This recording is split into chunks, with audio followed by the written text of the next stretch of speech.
All right. Good evening, ladies and gentlemen. We're going to call this regularly scheduled October 14th meeting to order.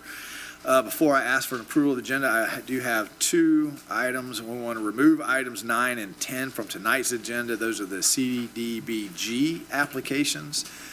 We'll bring those back, I think, at the next meeting, but they're not ready for tonight. That's the only change I have. So then I'd ask for a motion to approve the agenda as amended. I have that from Commissioner Martin, second from Commissioner Mazon. You said 9 and 10? 9 and 10, taking those off tonight. Any comments or questions on the motion on the floor from the dais? Public comments or questions on the motion on the floor?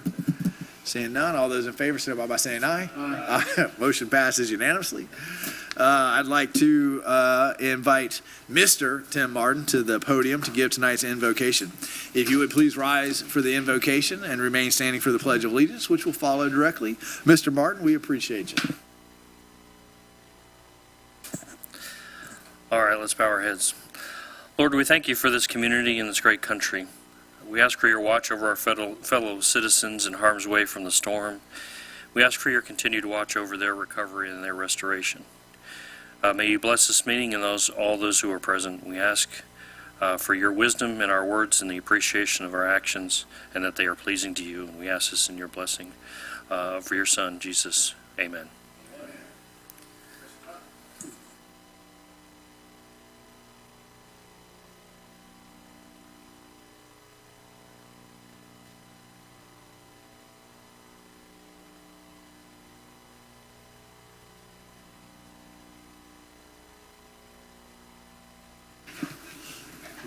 All right, that'll bring us to our first presentation. It is Florida City Government Week, and I have a proclamation to read for City Government Week. Whereas city government is the government closest to most citizens and the one with the most direct daily impact upon its residents, and whereas municipal government provides services and programs that enhance the quality of life for residents, making their city their home, and whereas city government is administered for and by its citizens and is dependent upon public commitment to and understanding of its many responsibilities, and whereas city government officials and employees share the responsibility to pass along their understanding of public services and their benefits, and whereas Florida City Government Week offers an important opportunity for elected officials and city staff to spread the word to all citizens of Florida that they can shape and influence this branch of government, and whereas that the city of Newberry encourages all citizens, city government officials, and employees to participate in events that recognize and celebrate Florida City Government Week.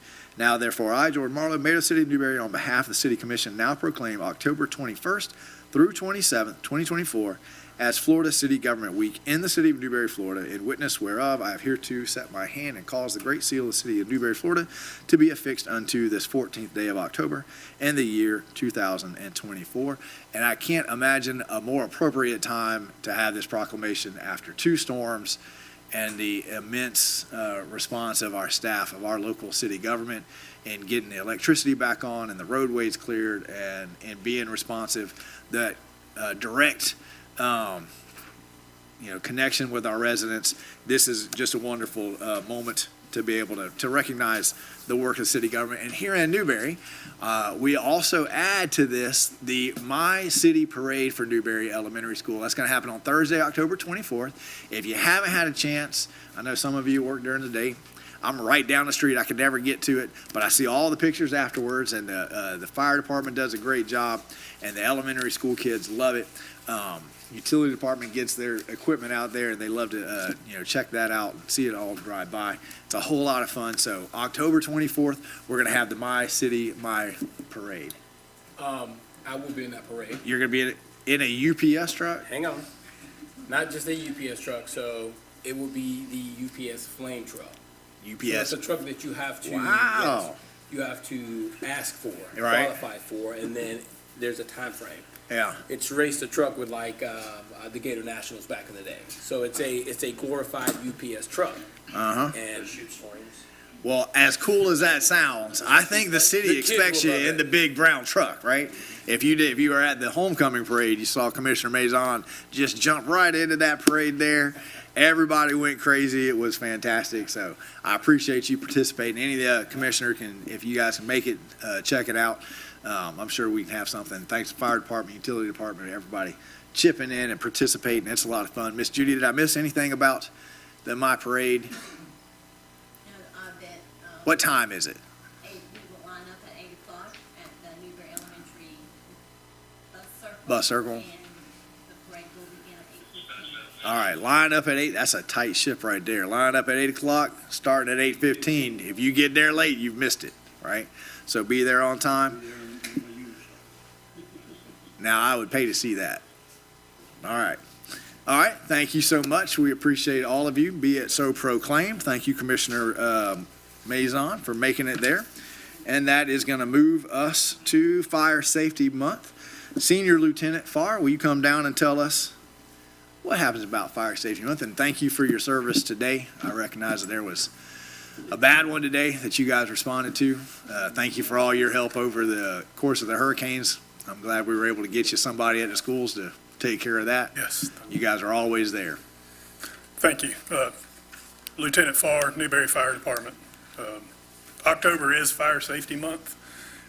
Little fun fact is President Coolidge signed that in 1925. They went from a Fire Safety Week in 1922 to in 1925. We don't necessarily celebrate it, but we recognize it for the month. Now, of you October. clearly have been watching the commission meetings, because lately there's been a trend of asking trivia questions. So at the next meeting, we're going to get Commissioner Farnsworth, who I should have acknowledged his absence. We're going to ask him, who was the president that initiated fire safety? Is this my little slide? Yeah, make sure on the side it's, yeah, is it on? There you go. So a few things that we like to discuss whenever we can get in front of the communities, whether that be schools or senior events or things like that, or smoke alarms, escape plans, cooking fires, electrical fires, heating equipment misuse.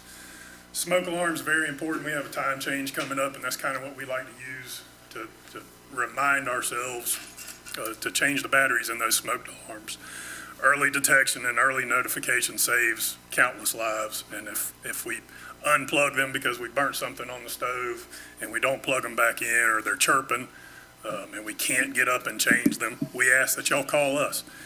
You can call the fire department. If you pick up the batteries, count your smoke detectors. Typically they're in your bedrooms, just outside the bedrooms in your living room.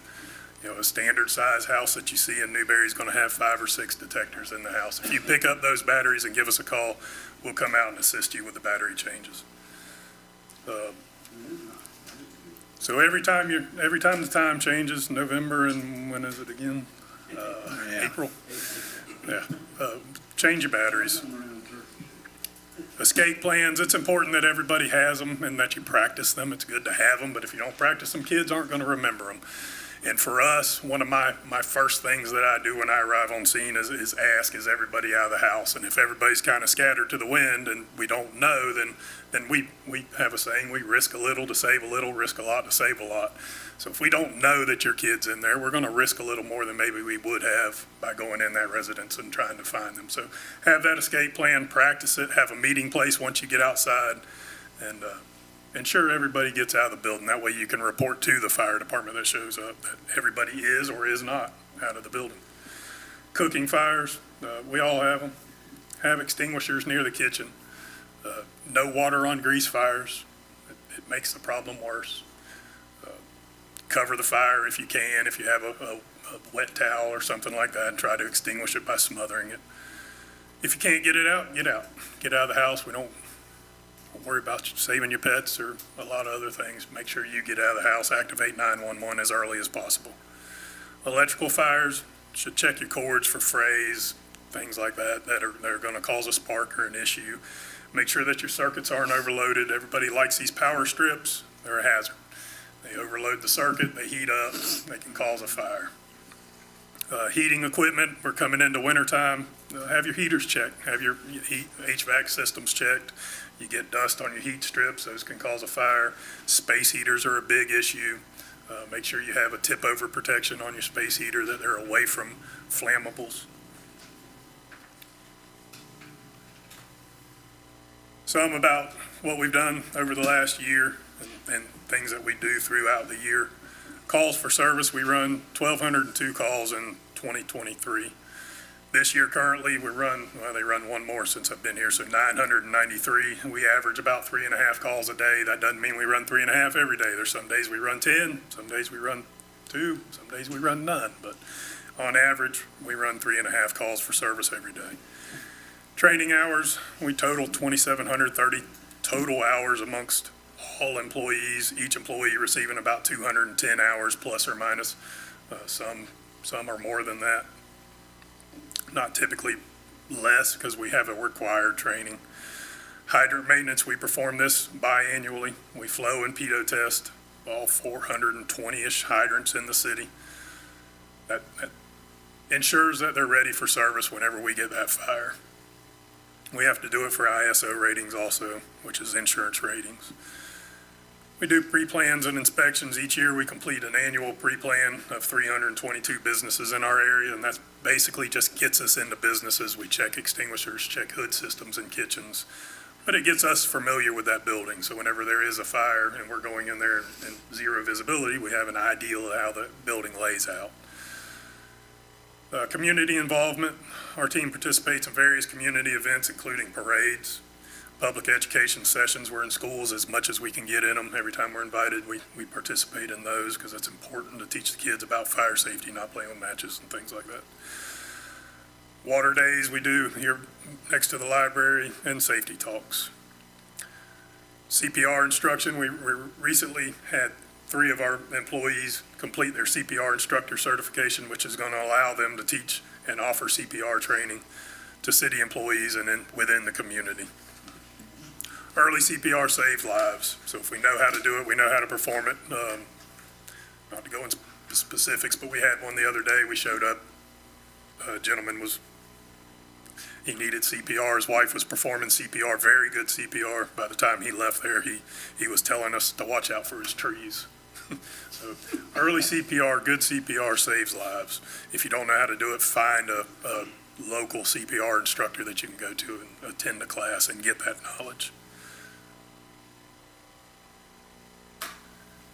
Some accomplishments in 2024, we've negotiated and ratified the fire service agreement with ACFR.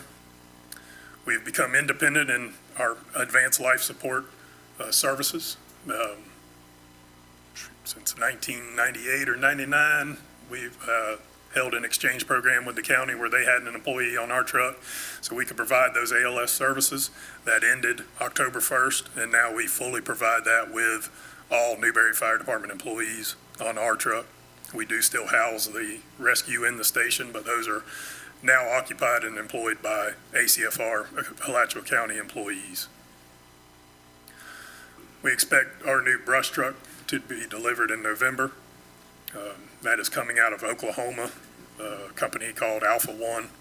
This truck's going to serve multiple purposes. It's going to give us some access to some of these dimmer roads that we can't get our big trucks down, so we're going to be able to run some EMS calls out of it and obviously the brush fires. We've updated our Quint 28, the new truck, the aerial device that we received last year, with some much needed equipment. Some of y'all have heard me talk about these hydraulics, so that truck now has a set of these these extrication tools. They revolutionized our extrication abilities.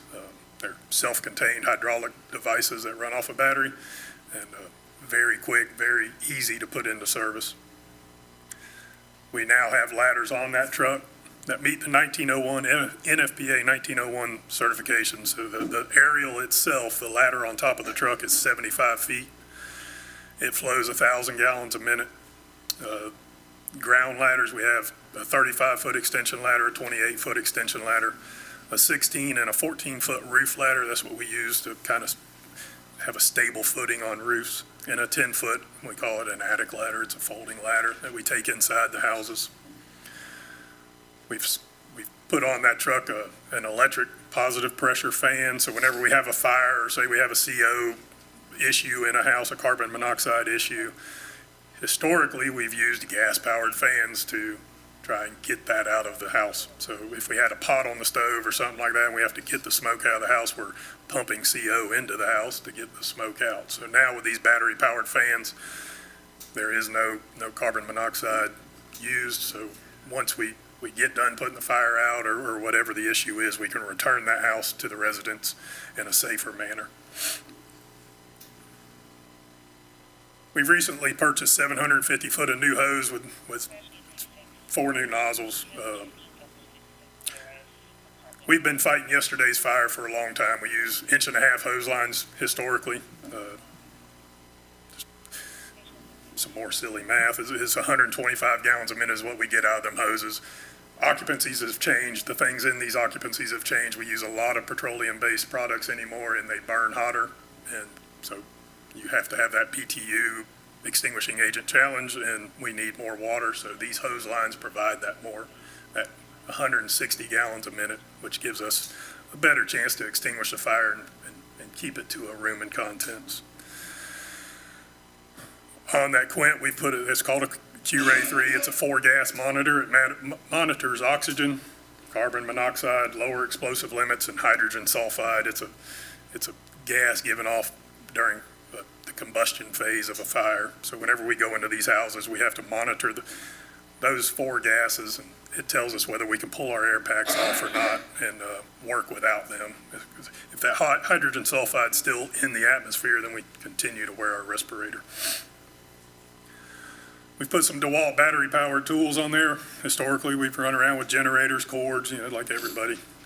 Now we have a battery-powered Sawzall, an impact wrench.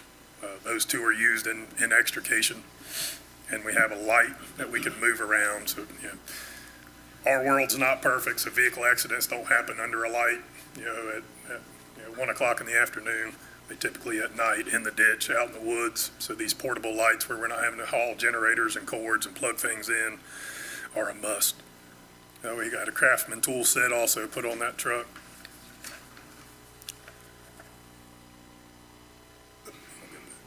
The truck that you see in the lower right corner, that's the new brush truck that'll be coming sometime before Thanksgiving, we're hoping. They have all the wires run, radios in it. They basically have all that stuff built, and all they got to do is put it together. Any questions?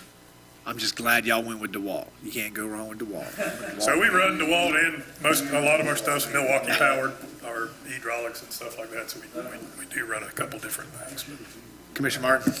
Lieutenant, did you guys have to use those extradition hydraulics for today's wreck? So we did. So we run the with roof off? Jonesville Station, which is Station 24.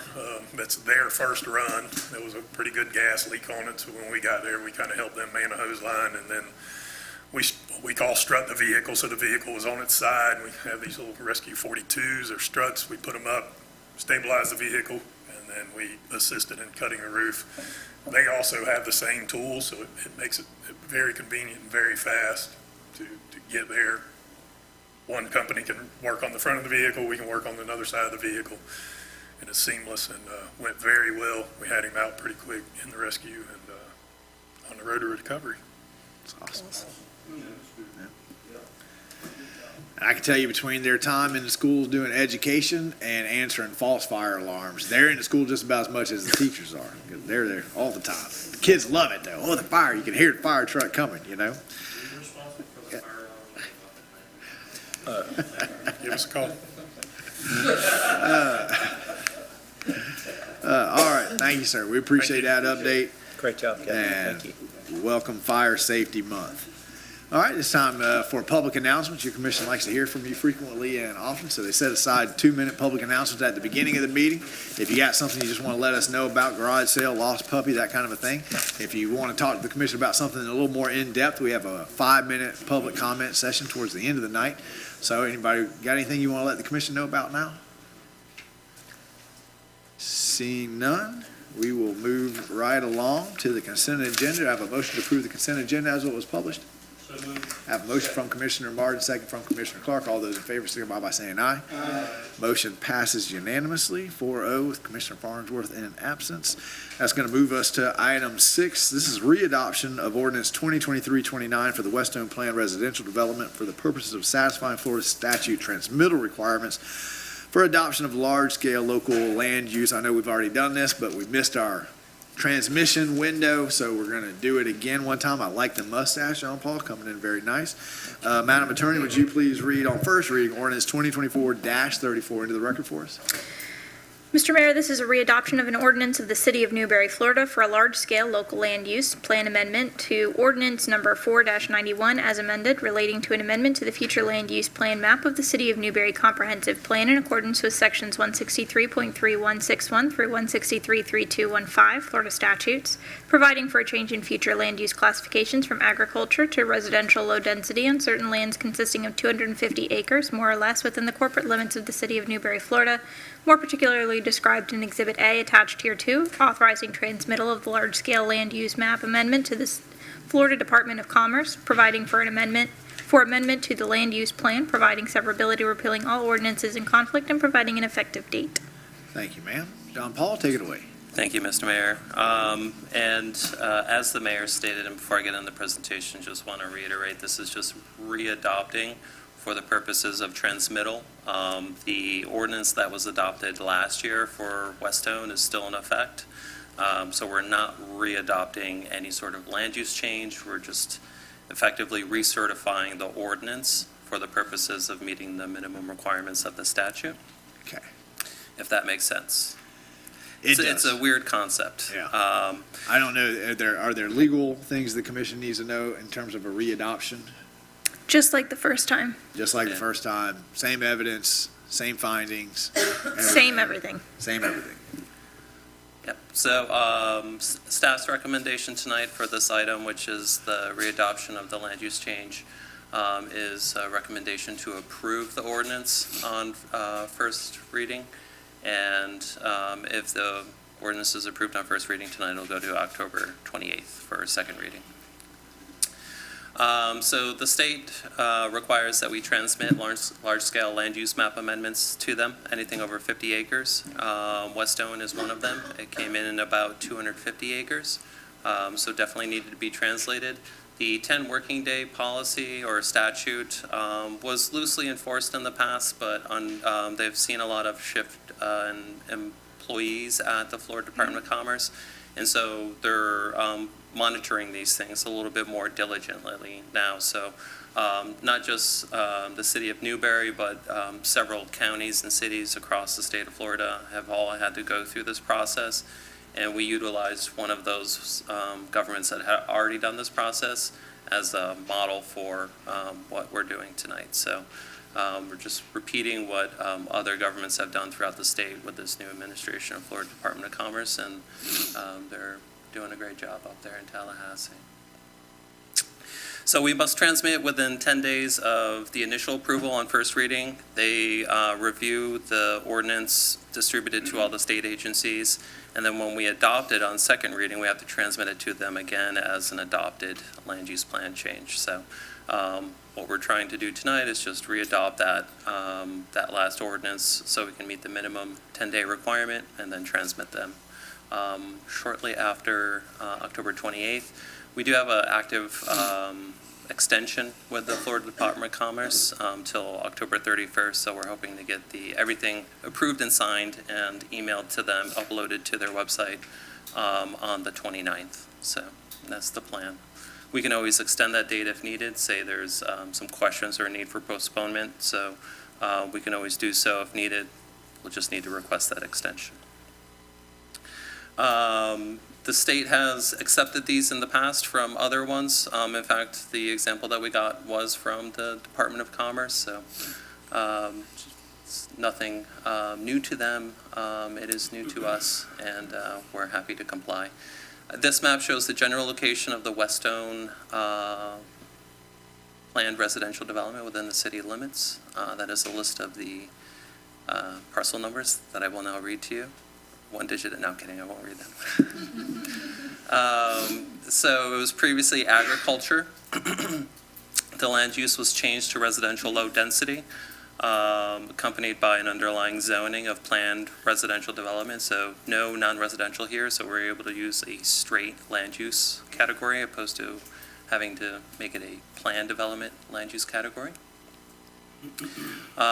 So what did the ordinance that we're readopting do? It just changed it from agriculture to residential low density, which we can see from the map is very prevalent in the area already and a logical extension of the land use that's there currently within the USA. What does this not do? It does not authorize the rezoning of the property. It does not include a development order. And it doesn't provide any other conditions for approval, given that it's a straight land use plan amendment. In our review and analysis, nothing has changed city-wise as the code ordinances go, or the statutes, which would make the previously adopted ordinance compliant with statute and city ordinance. So no concern there. The ordinance is still in good standing and good order, and the adoption of this ordinance wouldn't conflict with public interest in any way. So, again, our recommendation is to approve. If approved, second reading will be on October 28th. We have a very similar item following this, item number 7, which is for the urban service area boundary. All right. Questions from the dais?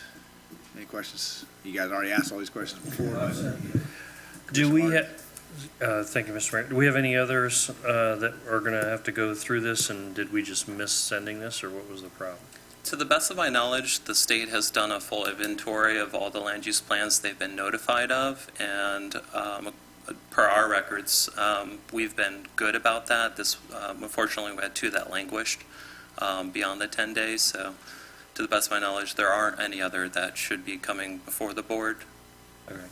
So there used to be a 2 or 3 day kind of grace period. Now they're saying no grace period. You already adopted it, but just re-adopted it just so that that's not a lingering question. For the purpose of satisfying the minimum requirements of the statute, yeah, they're asking local governments to re-adopt. Okay. Commissioner Maison. All right, so this one, if you remember my voting was against this for the time frame, but I do have I feel unease with this. Mhm. I got an email, I don't know if you guys got the email, the same email, I had a conversation. So can you clarify for us, or for me at least, Certainly. moving forward with this proceeding, the email that I received of this being a criminal investigation? So the criminal offense that was mentioned in Chris Gilbert's email, I believe it was, is regarding the dumping on the site, not related to the prior cleaned up contaminated sites. Those were cleaned up in the early 90s. Who's Chris? Chris Gilbert is an environmental engineer for Alachua County in the Environmental Protection Department over at Alachua County. And he came out and did a survey of the property. Was he the one that came out? Was he involved with the cleanup? No. This the dumping is like a code case for the county right now, and it's the county has jurisdiction within the city because it's a water quality issue, and the one issue that county governments can preempt local governments on, municipal governments, is water quality. And so this is one of the areas where the county has jurisdiction within the city limits. But that is an ongoing code case, and I don't believe there's a resolution to it yet. We will follow up and coordinate with Alachua County as far as the enforcement of that go. I'm not quite sure that's accurate, but I'll Couple listen. things. I think it is accurate. One is just to clarify, when he says it's a code case, he's talking about a code enforcement case. That part I agree with. So it's being handled at that level, at least currently not with law enforcement criminally. I've spoken to the property owner, and they've said that, that when this was initially brought to the property owner's attention, that he performed the cleanup, but it appears that what's going on is ongoing illegal dumping that is not being created by the property owner. These are trespassers that are coming in and dumping this stuff, and he's just been unsuccessful in catching them or getting them to stop. So, there were some photographs that were transmitted that he said, that I've already cleaned it up once. This is fresh stuff. And, he said, we're going to do what we need to do, but this has not been ongoing for 3 years out of compliance. This is more It was brought to our attention. We did a cleanup. It's happened again. And we'll do the cleanup again, and we'll eventually try to get this stopped. I think the property owner, the property has also changed hands because they got these approvals and they closed on the property. So we've got a new property owner now, that being the developer. So just to provide, that background, what I know about it, I would say that, I conveyed to the county today a little bit of concern that the county has these issues and they have not communicated them to staff. So they haven't said regarding the land use, future land use amendment that you're contemplating or the rezoning or any of the other stuff. But staff's recommendation after spending some time today is that nothing that is being considered tonight allows the development to move forward with turning dirt. We are simply... Prevents the development from moving forward. Yeah, nothing is enabling them either. This is a future land use map amendment. It doesn't enable them to begin construction activities, and this is the first reading. There is a second reading that is coming. So I think that the request was to push the pause button. If this were construction plan approval, staff might agree with you until we can ferret this out. But since there's no dirt being proposed to turn in the next 2 weeks or month, staff's recommendation is approve this as is recommended and direct staff to research this and report to the commission where things are so that they can be aware of it when they vote on this on second reading. And that's my recommendation for how the commission could proceed, giving credence and weight to the request without necessarily further delaying the action that is being contemplated tonight. So when were the plans coming in front of the commission to move forward to turn dirt? Oh, Dave McDaniel's in the audience. I can invite him up. Dave McDaniel of M3 Development is here. Because I just don't personally know their construction Before schedule. we invite him up, because there was also the accusation that, what was it, a phase 2 environmental study hasn't happened. Is that true? It's occurred. It has occurred. Yes. So that was what Chris Gilbert reviewed, actually. That was the phase 1 and part phase 2. that was most frustrating to me. I think the county has mishandled this situation from the beginning because they do have jurisdiction that doesn't give them the right to trespass on property without notifying the property owner that they're going out there. So I think from the very start, the way they've handled this has been problematic. I think if they get a concern from a resident, instead of reaching out to our city manager, reaching out to our planning department and saying, hey, what's going on, not doing a full study, because in my mind, that's a relatively easy thing to do. If someone says, hey, I don't think they've done an environmental study, the county should be able to pull up really quickly, because we did, in our records to say, here's the environmental study that we submitted to you. You made comments on, so we know you got it, but you didn't ask any questions, and all the comments were addressed. And now, 2 years later, 18 months later, however long we are, 2 years later, you're saying that you're implying to our residents that things haven't happened that have happened. So instead of miscommunicating and misinforming our residents, just talk. That's why we have professional staff to answer these questions. Yeah. So if any county employee is watching this meeting, that would be my request moving forward. Before you misinform people, getting them worried about a project, at least do the courtesy of looping us into the conversation and saying, hey, is this true? I'm new here. I don't know. I wasn't part of this process. Can you show it? Can you review this environmental study that did happen? Can you help me understand before I respond to the resident? Or do you want to respond to the resident? Yeah. That would be very helpful. Getting people afraid with misinformation is not very helpful. Commissioner Clark? No, that was the email I wanted to address. Yeah. The phase 2 study from Mr. Hornsby, I think, said that. Right. And I know we went over this the whole time. That's what always is frustrating. We have a planning and zoning department. We have a planning and zoning board. When we approved this the first time, we went through this with the prior owner who already said, Right. that we were, and by staff, that we had already had that phase 2 Right. study. Okay, now Mr. And McDaniels, come up and answer Commissioner Mazon's question. Go ahead. Hang on, are we reading the same email? Because the email that I read says that honestly, the county tried to reach us and no one responded to them. I'm not trying to stir anything up, but my job as the commissioner is to make sure that whoever was on this property is in their health and their safety. So the email that I read said that they tried reaching out to us and that no one responded to them. Well, what they say is that this requirement has been communicated to City of Newberry staff. He says that twice.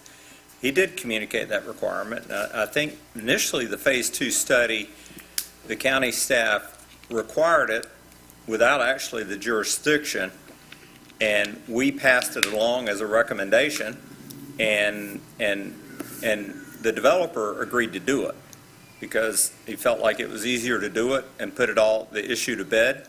He agreed that it was a good idea. But I don't think that the county had, because they made that recommendation based on the plan review like we always do. The county engages in our land development, our future land use amendments.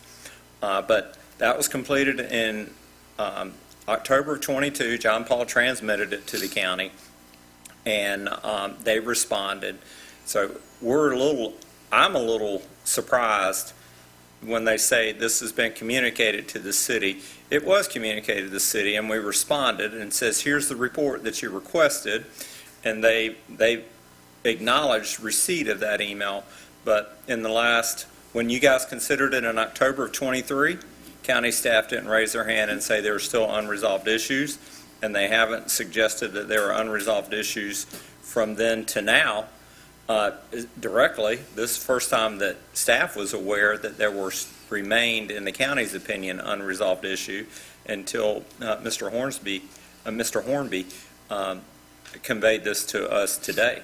So the first time we did reach out to them to come out to see if they did do a second, because that was the follow-up, was to do a second checkup on that property? So by second checkup, you're referring to the Phase 2 environmental study? Sure. Okay, so the Phase 2 environmental study and the Phase 1 environmental study were submitted with the application. They had already been done by the developer prior to the application. And those were received by city staff, and we sent them to Alachua County for assistance in reviewing, because we don't have an engineer, an environmental engineer on staff. So that was my doing. It was just an old habit, I guess. And so I knew that they had environmental staff on hand and ready to assist local municipalities. They provided their assessment. Their assessment was to comply with the recommendations of the Phase 2 assessment, which we believe we did. We communicated with Chris Gilbert and Mark Brown, awesome folks, very helpful, pretty regularly. The conclusion of that were 4 conditions that they offered, which are included in the email that was sent. We unfortunately got this this morning, so we reached out to the county just to work out any details on the 4 conditions. We believe that the plan's been modified in order to satisfy the requirements of those conditions. And again, they're just recommendations. There was only one that's outlying, which is the remediation of an old cleanup site that we need clarification on. We're not sure if he's referring, or at least I'm not sure if he's referring to the site that's currently being illegally dumped on, or one of the old closed cleanup sites. And so that's the only point of clarification we need for those outstanding comments, and really have been addressed. It's just that one we need a little bit of clarification on, and we'll bring it back to the board on second reading to let you guys know exactly what the result of that conversation is. And I gotta say, I'm not surprised that the county is saying we didn't talk to them. I can't tell you the number of times that's been when I talk to the chair down there, right? They'll say, well, hey, we sent this and you guys didn't respond. And then I go and pull the emails that we sent, and I give them a 6-month track record of us sending emails that do not go responded to. And I have to physically show it to them and say, we have communicated with your staff ad nauseum and your staff is not responding. So this, to me, is kind of par for the course of, we did everything we're supposed to do. We have a planning and zoning department. We have a planning and zoning board. We have a commission. We have a city staff. All of this information was presented to you guys. We accepted the recommendations. We accepted the accommodations. We did everything we were supposed to do. And because of, because of some miscommunication somewhere, right? Now we're going back to it and they're adding things on that weren't added 2 years ago, right? Saying, well, we got to do this, right? So to me, this is is just becoming kind of a what's the wheel that just keeps going around and around, right? Carousel. So I want to make sure that we're doing everything right, but I also trust that our staff did everything right besides submit it within the 10-day period of time. If we had submitted it within the 10-day period of time, we wouldn't be talking about this because we already did everything we were supposed to do. Commissioner Martin? Who took the photos that were in the email? It was a neighbor, Trespassing, Trespassing. right. Interesting. to the best of my knowledge, Commissioner. Which was, I mean, that was the last, there was someone who went on trespass, then the county went on later trespass. Nobody reached out to the property owner and said, hey, we've had this, can we come inspect? Mr. Manager, was it anything that we're missing here? No, sir. I would just want to point out that, you know, when the county's Environmental Protection Department, when they make recommendations, oftentimes that plays into site and construction plan conditions. What we're considering today is a future land use amendment, which can't be conditioned. The city attorney would confirm that. You either do it or you don't, but you don't put specific conditions to it, but we would in construction plan approval, and we intend to. I mean, I think the conditions that the county came up with have been reviewed by the developer, and he's agreeable to them. It's just something that y'all would see incorporated in construction plan approval, which just isn't here yet. We are a few months away probably for construction plan approval. I know the developer wants to get there as quickly as they can. But it's a good comment. It's just inappropriate for the action that is currently being considered by this board. And I get my frustration is you guys clearly say to these guys, especially when it comes to building permits and those kinds of things, hey, you get one shot. You go and you inspect, and you say you got to do these 10 things. You can't just keep coming back and adding things to the list. Say, well, now we found that we want you to do this and we want you to do this, and just keep taking these business owners. And that's what I feel like is happening. Everyone was on the same page 2 years ago. Everyone looked at it. Everyone reviewed. Now we're 2 years later, different owners, different problem happening, and they want the new owners, right, to do. So I'll get off my soapbox because, as Mike says, that's not what we're talking about here tonight. But I find it, the communication here between the county and residents without giving us the professional courtesy to weigh in, find that very disheartening. Any other questions about the application or the motion? No, we Do I got have a second motion? bite at the apple on this thing. Yeah. So, I mean, like I said, this is not where it is, but we have the email, and we will make sure, as he's talking about, as a safety factor, but we done went through this on this cleanup. I mean, this was the old airport. I done heard about the buckets. I done heard about the drills, the wells, and everything else they've done out there. So do we have that for the record? We do. It's all part of Okay. the original record. And just a quick reminder. We gotta have, you know. Yeah, absolutely. Okay. We did the first reading in October of 2022, and then the second reading in October of 2023. We spent a whole year between the two readings hashing out the environmental issues. Right. Numerous I remember. meetings, numerous emails. A lot of it tied into the environmental part because one of the monitoring wells that is named in the study is on the environmental park property. And so the conversation got a little bloated and involved more things than just the Westone development and the cleanup site that's been closed on it and the dumping activity that's occurring. But sufficient time has been devoted to this specific issue. Okay. Well, Commissioner Maison had a question for Mr. McDaniel that we pause. Let him get the answer to that question, and then we'll come back to the motion. So your Commissioner Maison's question was I don't a remember. timing question, right? Construction. What was the question? The question was, when do you plan on bringing construction plans and those kinds of things forward? We, I think that 2 months is probably about right, and that's only for the parcel on the east side of 337. The west side is still in Up the in there. future. Okay. So, Question's been called. Do I have a motion? I have a motion from Commissioner other- Martin. Do I have a second? Second. Second from Commissioner Clark. Comments, questions, motion on the floor from the dais? Public comments, questions, motion on the floor. Come on down, sir. Appreciate it. Paul Hornby.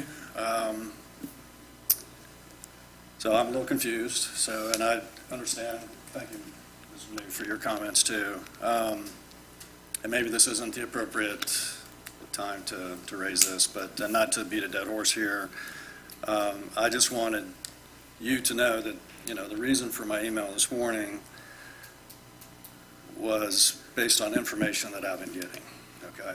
So as of this morning from Dr. Gilbert, he said the standing notices to the city of Newberry and myself are still stand regarding the required Phase 2 assessments, no irrigation portable wells on the contaminated zones, no building on the old dump site, and the required remediation of the buried hazardous material in the old pit. Reaching out to FDEP Special Agent regarding the referred buried hazmat case. He's covering many counties, so that just hasn't happened yet. I've received no communication from the city to date on any of the above items. So that's where I'm coming from, okay? So I appreciate the discussion. If you all feel that your I's are dotted and T's are crossed, so be it.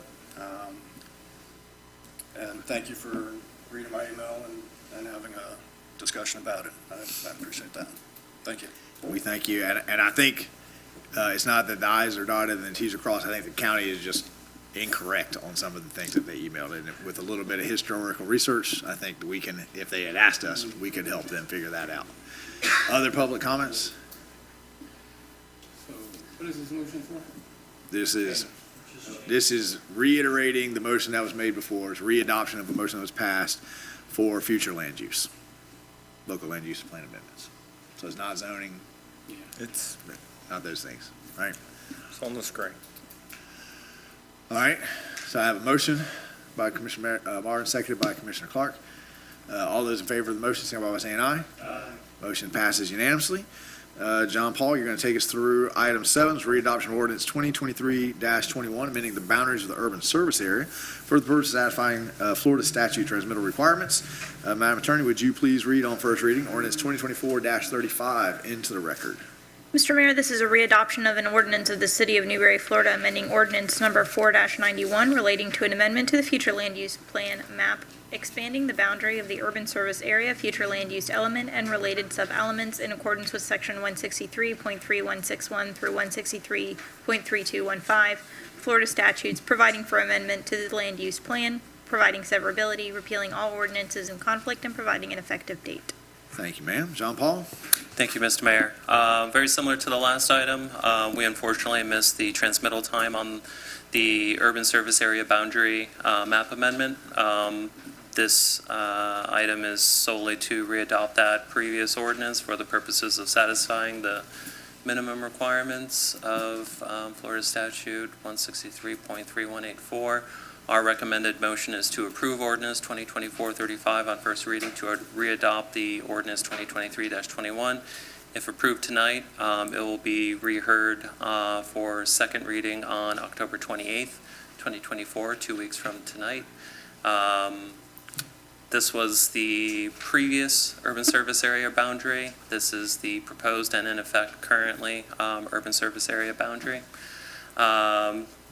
What is being done by your action? We're only readopting that previous ordinance. Nothing is changing about it. Nothing's changed about our code of ordinances that would make it in conflict with it, and nothing has changed with statutes that would make adopting this ordinance in conflict.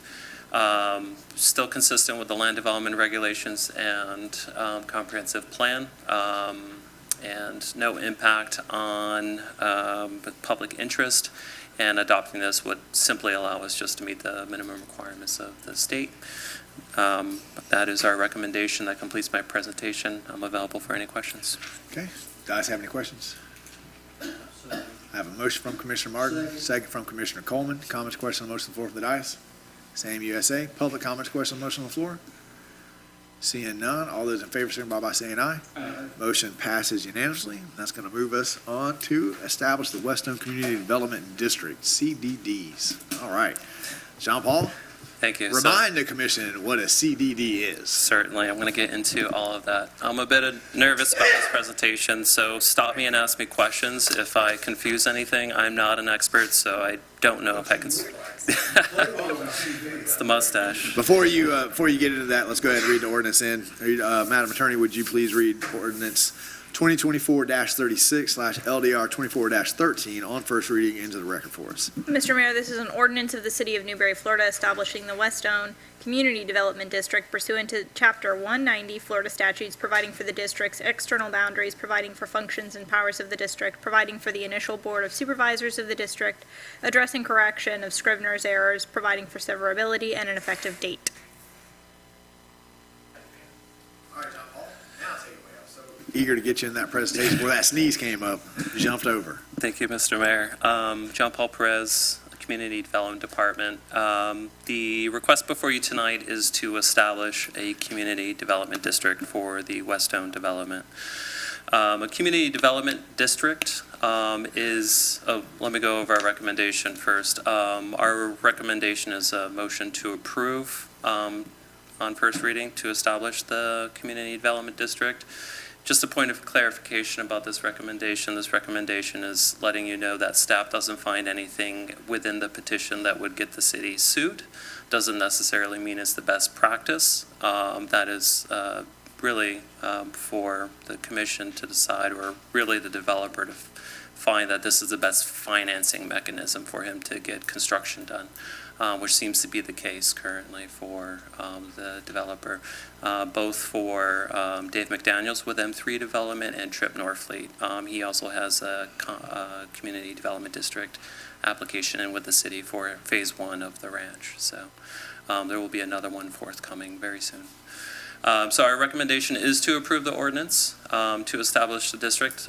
2 readings. It's currently going through its advertisement cycle right now, so we're holding the first reading prior to it completing its required advertisement cycle, which should be done before October 28th. Just a point of clarification, if anybody needs any of the, I think they call them cut sheets, some of the ads from Gainesville Sun, let me know. I'll get them to you. So what is a community development district? It is a special taxing district. Ricky Coleman might be familiar with these.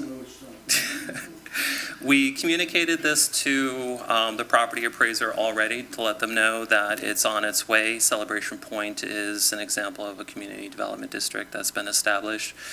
Typically that means with a public financing option, and I'll get into that portion in a second, that you have the ability to do more improvements to the property, create a better product, and it allows for deeper investment into. John Paul, before you move on, I don't know the ins and outs of this, but I know I read multiple headlines about Celebration Point declaring bankruptcy. Did it have anything to do with the CDD? That is a Chapter 11 bankruptcy, which is a reorganization of debt, and you only really use that if your debtors are not cooperating with you. So it's a way to force a reorganization of debt. Nothing to do with the CDD? Doesn't have to do anything with the success of it. No, yeah. Short answer is no. Okay. Short answer, the villages. Yeah. They've done quite well. And so it allows for more investment by the district. The district has an initial 5 members, which is typically the developer. It's how it happens all across the state here. But that's quickly turned over to an election process. After the 5th year, they do a general election. So in November, residents of that district, that district will need to coordinate with the supervisor of elections and get all their candidates onto the ballot so they can vote for them in a general election. So community development districts are a public financing option. So instead of going to a bank, you will establish a district. That district will issue bonds. Somebody will buy that bond, and then you'll use that debt to fund the improvements in the district, and then the residents that take up residency there, possibly the developer at the beginning, will start making payments on those. And so the fire assessment that the commission just adopted, it'll appear on their tax bill. It's paid annually at the end of the year when their taxes are due, and it's a one-time payment. They may have an HOA fee on top of the CDD fee, but typically it's all rolled into one, so there's only one fee on the tax bill at the end of the year. Okay. All right, so that is essentially what a CDD is. It's a special taxing district. to pay for the improvements that are happening in the area. The final, yes? Yes, sir. Like a 30-year note? That I don't know. It's not specific, and I'll probably call David up Okay. here. I just wonder how long it goes into, like, if you buy a house Yeah. and you sell a house, the person comes in, they just pick up where you left off? Because these are quasi-governmental, so there's going to be a board that will pass that tax every year Yes. to figure out what they have to pay Oh, you're just, that year. but that person pays that tax bill in their property tax. Oh, I'm asking, like, somebody moves out, Yes. somebody moves in, they pick up Rolls with the the land. next 20 Yep. years that they've already paid 10, we're gonna pay 20 more, and then that CDD's done. So that's a really good point, yeah, and that's something Okay. that residents will need to do, is just to make sure that their particular property is up to date on any sort of CDD payments or taxes, which should be part of I'm the just trying to closing. understand it, Yeah. because this is new to our area. Well, and before we invite, because it looks like we have an expert that wants to answer that question, but I want to make sure the commission, before we get into the specifics of what's being proposed in this deal, that you guys are comfortable with it, with what a CDD is overall, right? So if you can help us with we're not in the specifics of this deal yet, but just, because we did talk about this a year, 18 months, 2 years, it all blended together with me. We talked about it a long time ago, and then we haven't really talked about it since. But for a minute there, we were kind of hot and heavy on trying to learn about it, and then it Yes. just kind of disappeared. So remind us a little bit about Yeah, I'm how does happy this to. work? And just by way of introduction, my name is Wes Haber. I'm with the law firm of Q-Tech Rock. My partner, Jonathan Johnson, was here once or twice to sort of provide some background on CDDs. Commissioner Clark, on your question, so the district issues bonds, and there are two types of assessments that CDDs levy. Debt assessments, and those are the assessments to pay off the bonds. By Florida law, a bond cannot exceed 30 years, and typically they are 30 years.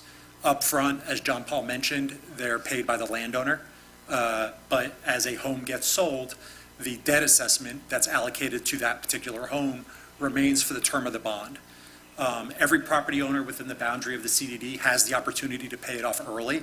Sometimes that happens because then if they want to sell their home in the community, they can tell their potential purchasers, your neighbor's going to have this much of a debt assessment against their property for the next 28 years. I've paid yours off.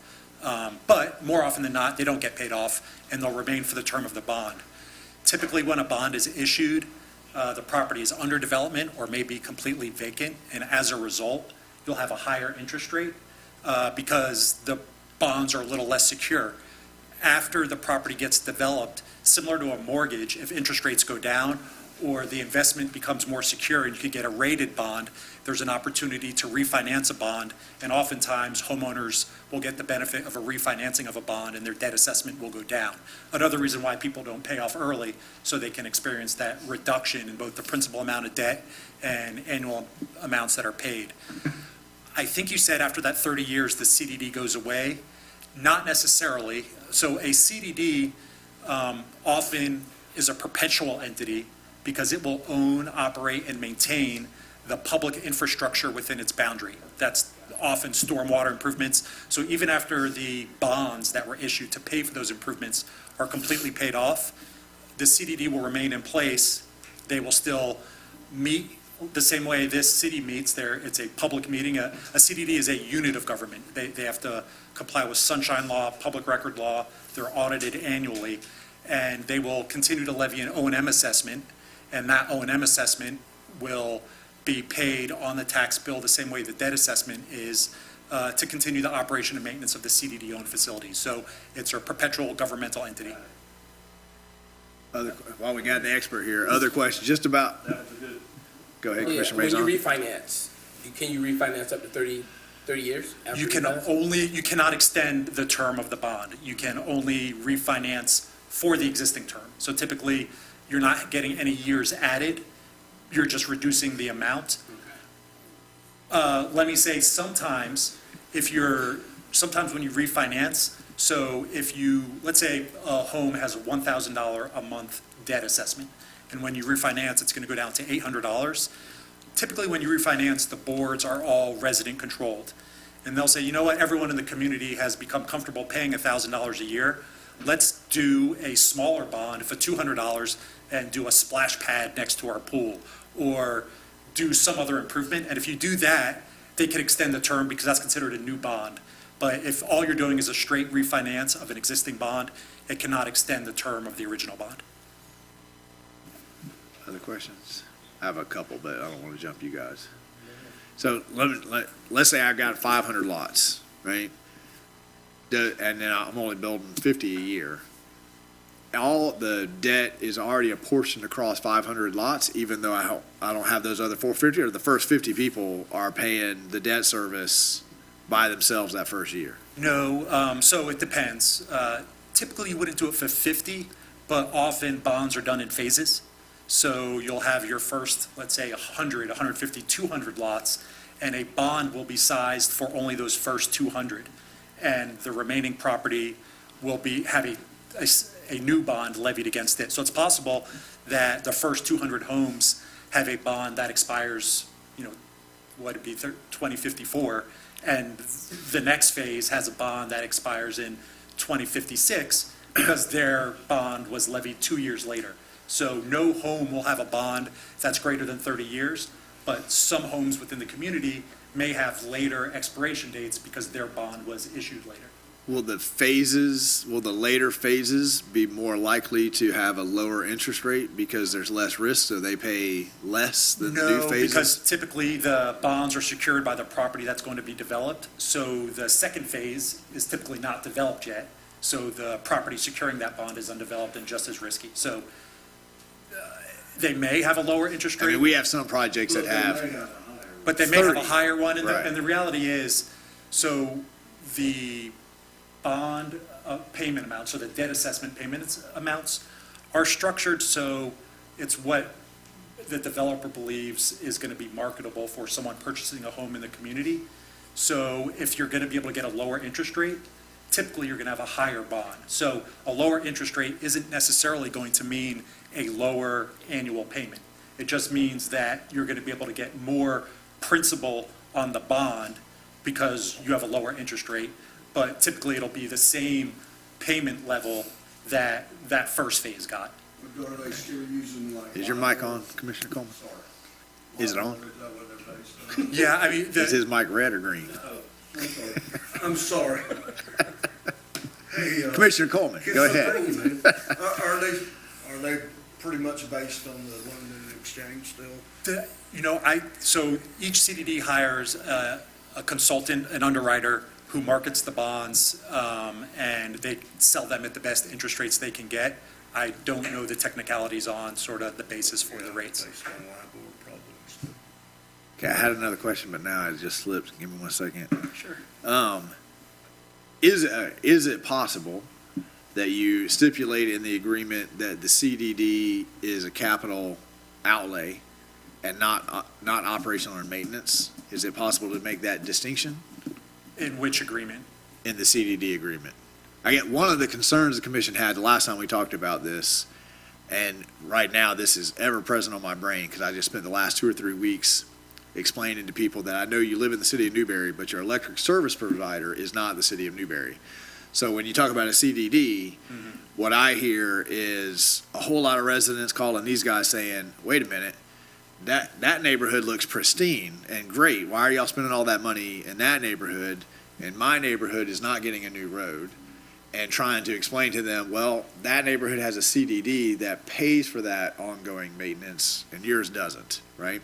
And I think that's beholden on us as elected officials to have those we just read a proclamation that said our job is to communicate with residents those kinds of Sure. differences, right? But this, in my mind, presents a really pristine opportunity for a lot of confusion, right? Yes. With respect to roadways, a CDD can fund the roadway with the capital bond. And if the city wants to maintain all the roadways within its boundary, including roadways within the CDDs commonly throughout the state convey the roadways to the city. So residents will all have the same maintainer of their roadways. It'll be the city. That's my question. So it is possible. It's possible. Typically, the CDD would still, and if I had to guess, lots of communities have like an HOA. They're going to operate and maintain the stormwater, the ponds. The CDD would probably continue to hold on to that. So I don't know that it's possible, only because it's a independent unit of government. An ordinance creating the CDD grants to the CDD all the powers in Chapter 190 Florida statutes, some of which are the operation and maintenance assessments. But 100%, after a CDD is established, the city and the CDD can work together to determine which improvements, after they're paid for by the CDD, the city will want to take over, and which ones will remain with the CDD. Okay, because if it's capital outlay, then the CDD has a 30-year time limit. It expires, it's over with, it's paid for. If it's ongoing maintenance, well, then the CDD is in perpetuity, right? And now you're living with that forever. I guess my last question, general of CDD, why is the CDD a cheaper mechanism, or is the CDD a cheaper mechanism for the developer? And how does that, if it is, how does that get transmitted to the person buying the lot? And his lot's now $45,000 instead of $50,000 because he's in a CDD. Sure. I will say that it's a more effective form of financing, operating, and maintaining improvements for a residential community. It gives the developer access to the tax-exempt bond market for financing, which means that and all that money is upfront when you issue the bonds, sitting with a trustee who's ensuring that that money is being used for only capital infrastructure improvements in the project.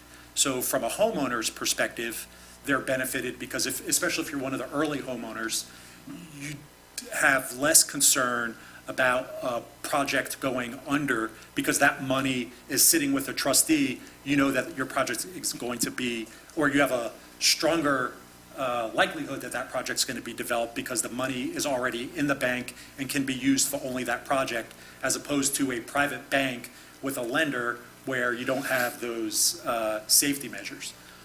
The savings that the cash efficiencies that a developer realizes by virtue of using a CDD often results in a nicer community for homeowners. So I don't know that I can necessarily say if you didn't have a CDD, it'd be $45,000, and because you have a CDD, it's $50,000, or vice versa.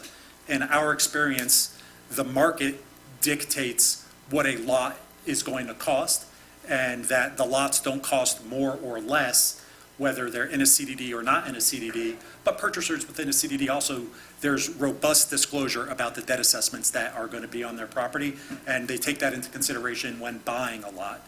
But when you buy into a CDD, you know that you're going to have a mechanism that is going to be there for the construction of the capital infrastructure, but then also a robust mechanism for the ongoing maintenance of that infrastructure. Unlike an HOA, where if HOA-owned improvements start to decline and the HOA tries to levy a special assessment to collect money to pay for the maintenance of those improvements, that levy and those assessments are a lien that's inferior to a mortgage.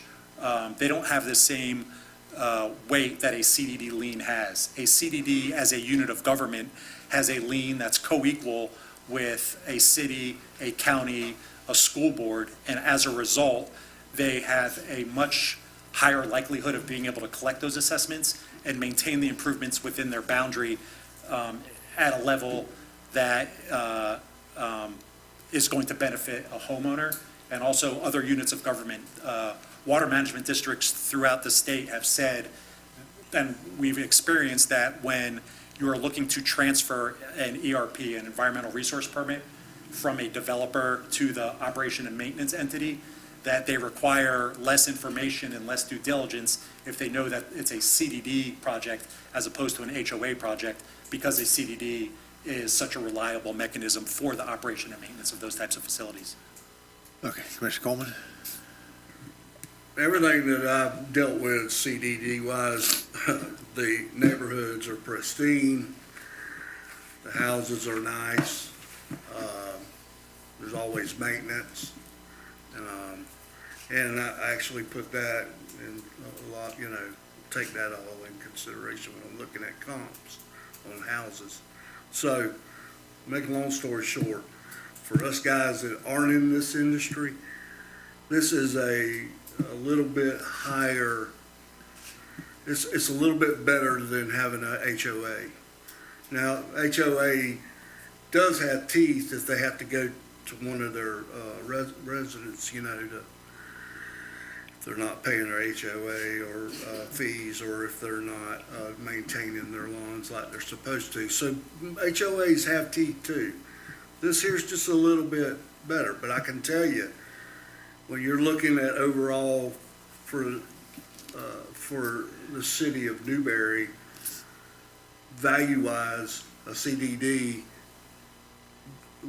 what they're buying into, their value is going to be a lot better than just the square box houses down the road down here that don't have anything.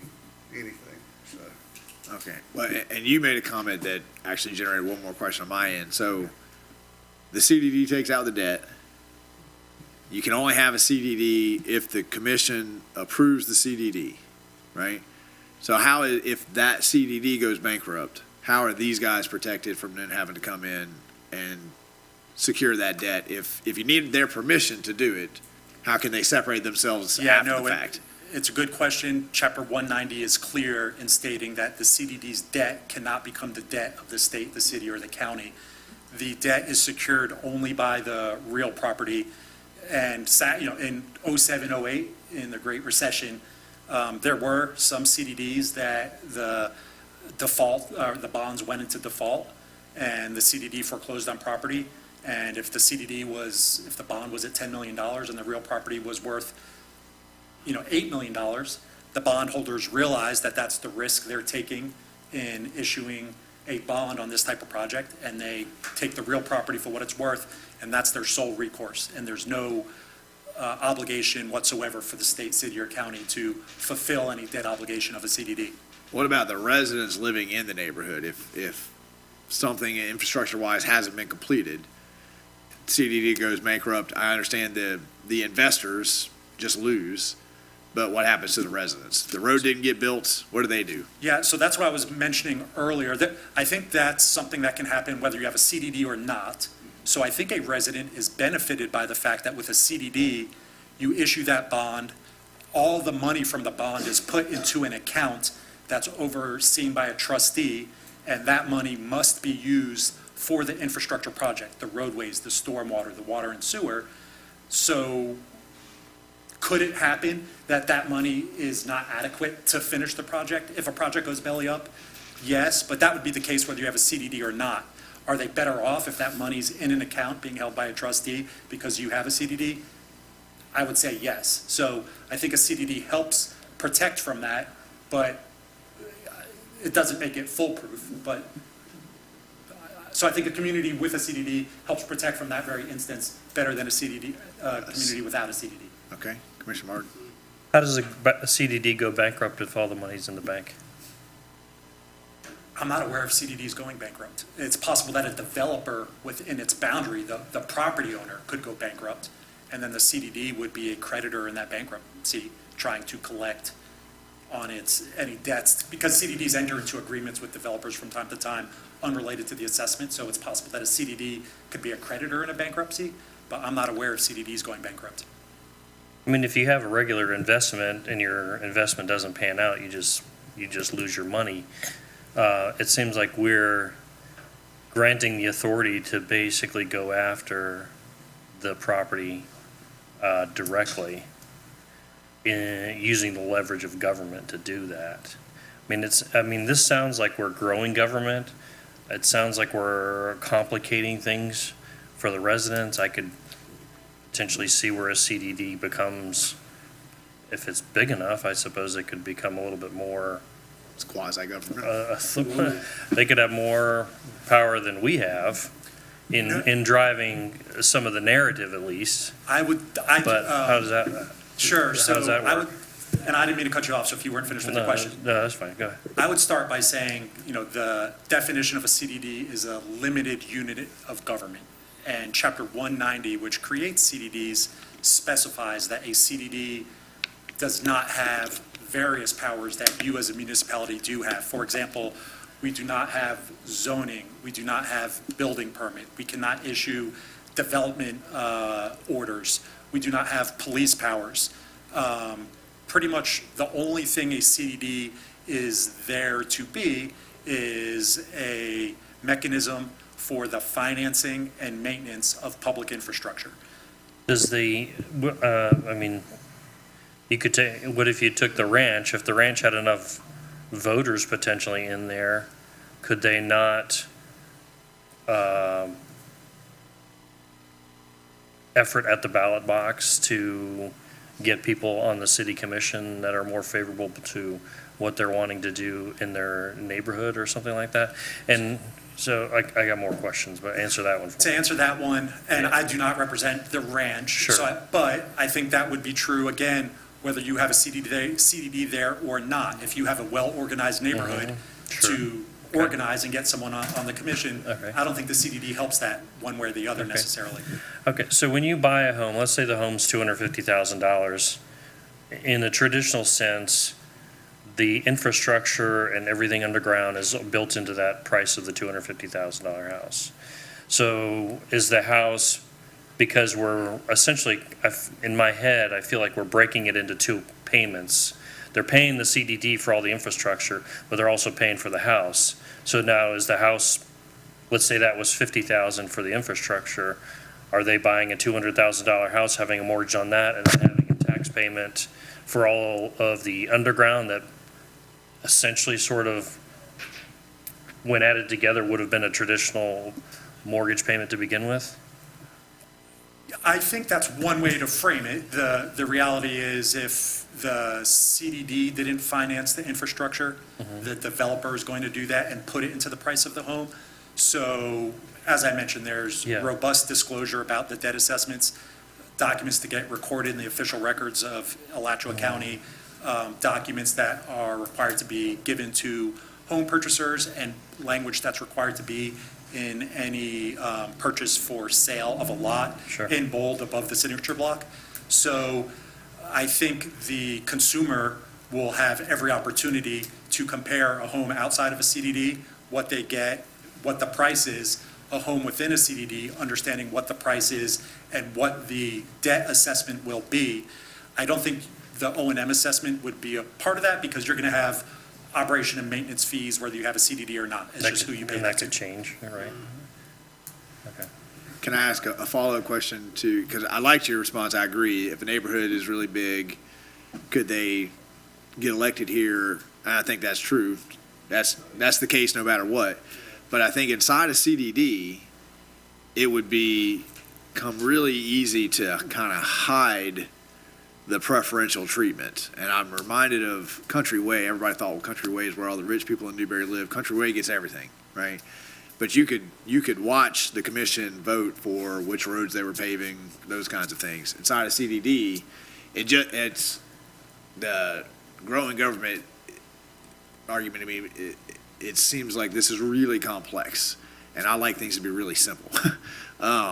So half of me says, absolutely, every neighborhood should have a funding mechanism to maintain its own neighborhood, and that frees up resources from the city commission to maintain other neighborhoods, right? And they're paying for that level of maintenance, so it's fair, right? They're getting the maintenance level that they are willing to pay for. The other half of me sees the confusion that's going to happen and worries about this quasi-government. So there's a board that meets every year and they decide on the millage rate to fund the debt? So just to a CDD levies special assessments, which are different than ad valorem taxes. So it's just a flat, each house pays X amount, like so HOA. A CDD has the ability to levy an ad valorem tax, but it then has to go through a general election.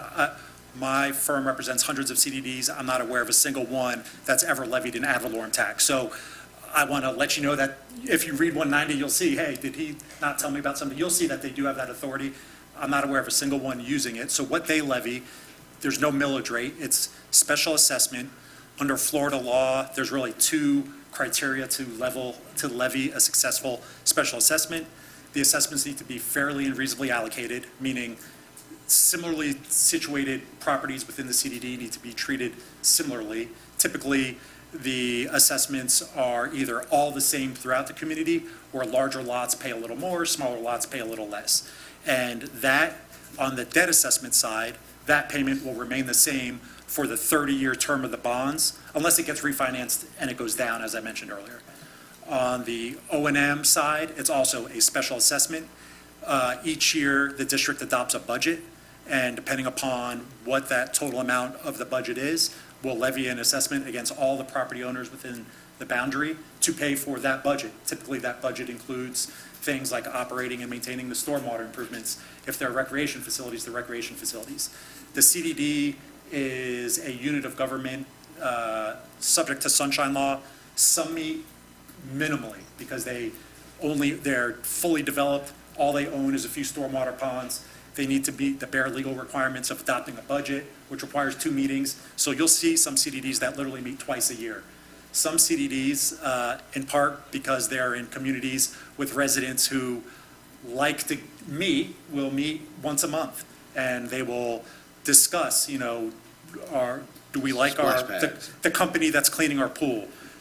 Is there something we can do about the excess growth in the ponds? Those types of things. But, I think it is quite simple. I mean, it truly is a mechanism for maintenance and funding of the infrastructure. And that's all it has the authority to do. So I don't think it's going to grow to take any of the power that the city has, nor in my experience have I found anyone confused about sort of what the city is responsible for and what a CDD is responsible for. Okay. Commissioner Coleman? Okay. And the way I look at this is that, is the city losing money if they go with a CDD? No, we're still getting our tax base from them. Number two, to answer, I think, is a little bit confused. Think of it as HOA fees. You buy that house, you go and you sit at that closing table, and on that HUD 1 settlement statement, it's going to show you that you're going to have this perpetual, or you're going to have this to year whatever. And this is because of the CDD. So it's no different either way, if it's a HOA or so, and because it stays, the lien stays with the home, right? That's correct. And that ain't no different than HOA. You don't pay, you'll find out. They're going to lien it. So, no, I think it's a great program here. Plus, one more thing is that anything to help the developer, I mean, you're issuing these, and that's going to help him get the infrastructure done. I mean, like I was a mortgage broker through 07 and 08. And there was a lot of neighborhoods that weren't CDD, and they didn't finish them up. And people had to come back in 10 years later and say, well, yeah, we're going to take that over and redo it. But here with a CDD, these people, they come in and buy their lots. The money then he can use for all the development stuff. So I think it's a great deal. Well, the people in the know seem to be pretty comfortable. I guess, is there precedential ramifications for moving forward with this one? Because we've already been told there's another one coming this way. My experience with every housing development we've done, when we get done, we look back and we say, man, we want to do this different. We want to do that different. We don't want the stormwater right there. We want a little bit better landscape. We want sidewalks on both sides. So we're going to be asked to approve multiple of these before we really see one play out. So if we say yes to this tonight, do we have to have the same? It does not mean that you have to say yes to every CDD that comes in front of you from now on. Every CDD is different and specific, and you all will make specific and different analyses of each one. Okay, and Mike, does our staff feel expert enough with CDDs? Because right now, I don't even know that I'm familiar enough with CDDs to know the parameters upon which to judge one CDD against another and say yes to this one, but I'm saying no to this one because. So I would be looking at you guys to say, well, tell me what the difference between these two is, and tell me why I should say yes to one and no to another. Mr. Mayor, I would characterize staff's feelings as, there's plenty that we don't know about CDDs, but we don't see a tremendous risk by moving forward with what we don't know. I think if these were risky propositions, that we would probably have a different recommendation. But as we see them happening in a number of communities, and we've reached out to those communities, and generally, any problems that they had initially, say, around the turn of the century going into the 21st century, those hiccups seem to have been resolved by the state legislature. That's generally the report we get when we ask people, do you have problems with the CDDs?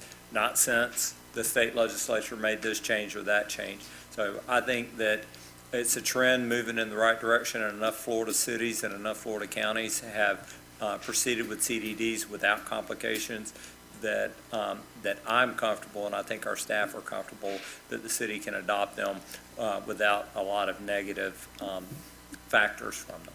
Okay, Commissioner Coleman? You, go over to, I think it's called the Marion Ranch.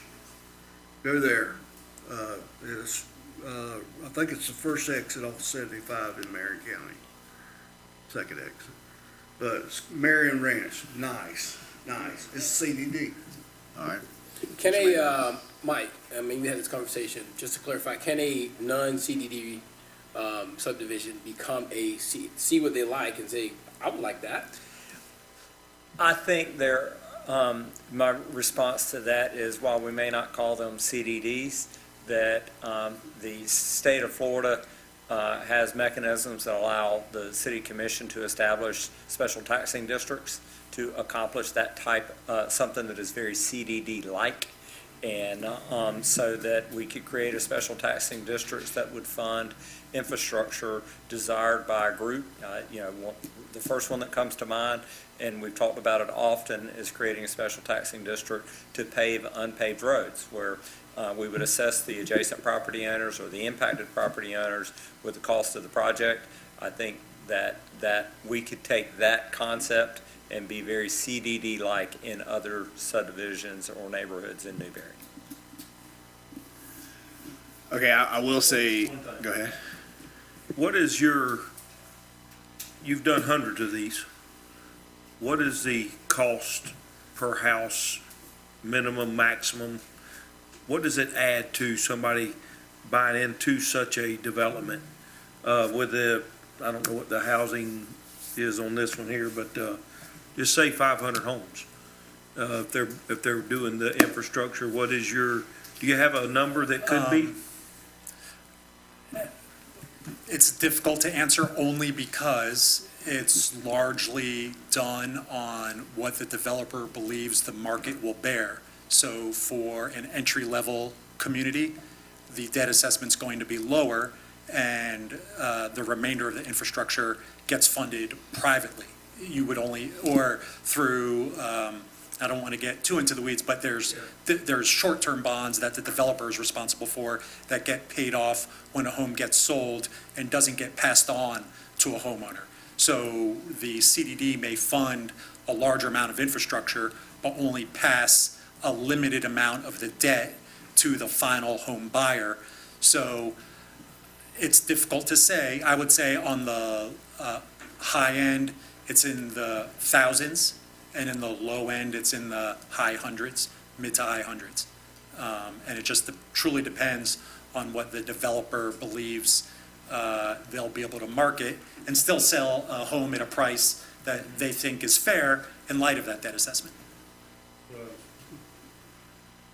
Commissioner Martin? Has the market created a mechanism similar to a mortgage where the person is paying towards that and it's escrowed every month to Yeah, be so- paid at the end of the year versus somebody having to come up with $2,500 Yeah. at the end of the year or $5,000 or whatever? More it often happens than to not, be? it happens at the same, so the bank, the line item, a CDD has a single line item on the ad valorem tax bill that each homeowner will get in November. And the bank will start escrowing that amount with Just the like a mortgage regular- payment, just like the ad valorem taxes. And so unless someone has fully paid off their mortgage, typically they're not paying a separate bill. I got you. It's being paid over the time with their mortgage payments. I see. Okay, all right. I'm uncomfortable with them. I'm not, I feel like we are sort of providing the power of government to a private entity that should be bearing the risk of what they're trying to do in our capitalist system. That's where I'm having a conflict, and maybe it just needs to grow on me, and I need to do some more independent assessment of it, but Yeah, and I would just, I'm a no right now. okay. Hang on one second. On that note, we are absent one commissioner, so we're down to 4. Commissioner Farnsworth, the last time that we were presented with CDDs, I would say less than lukewarm on the idea.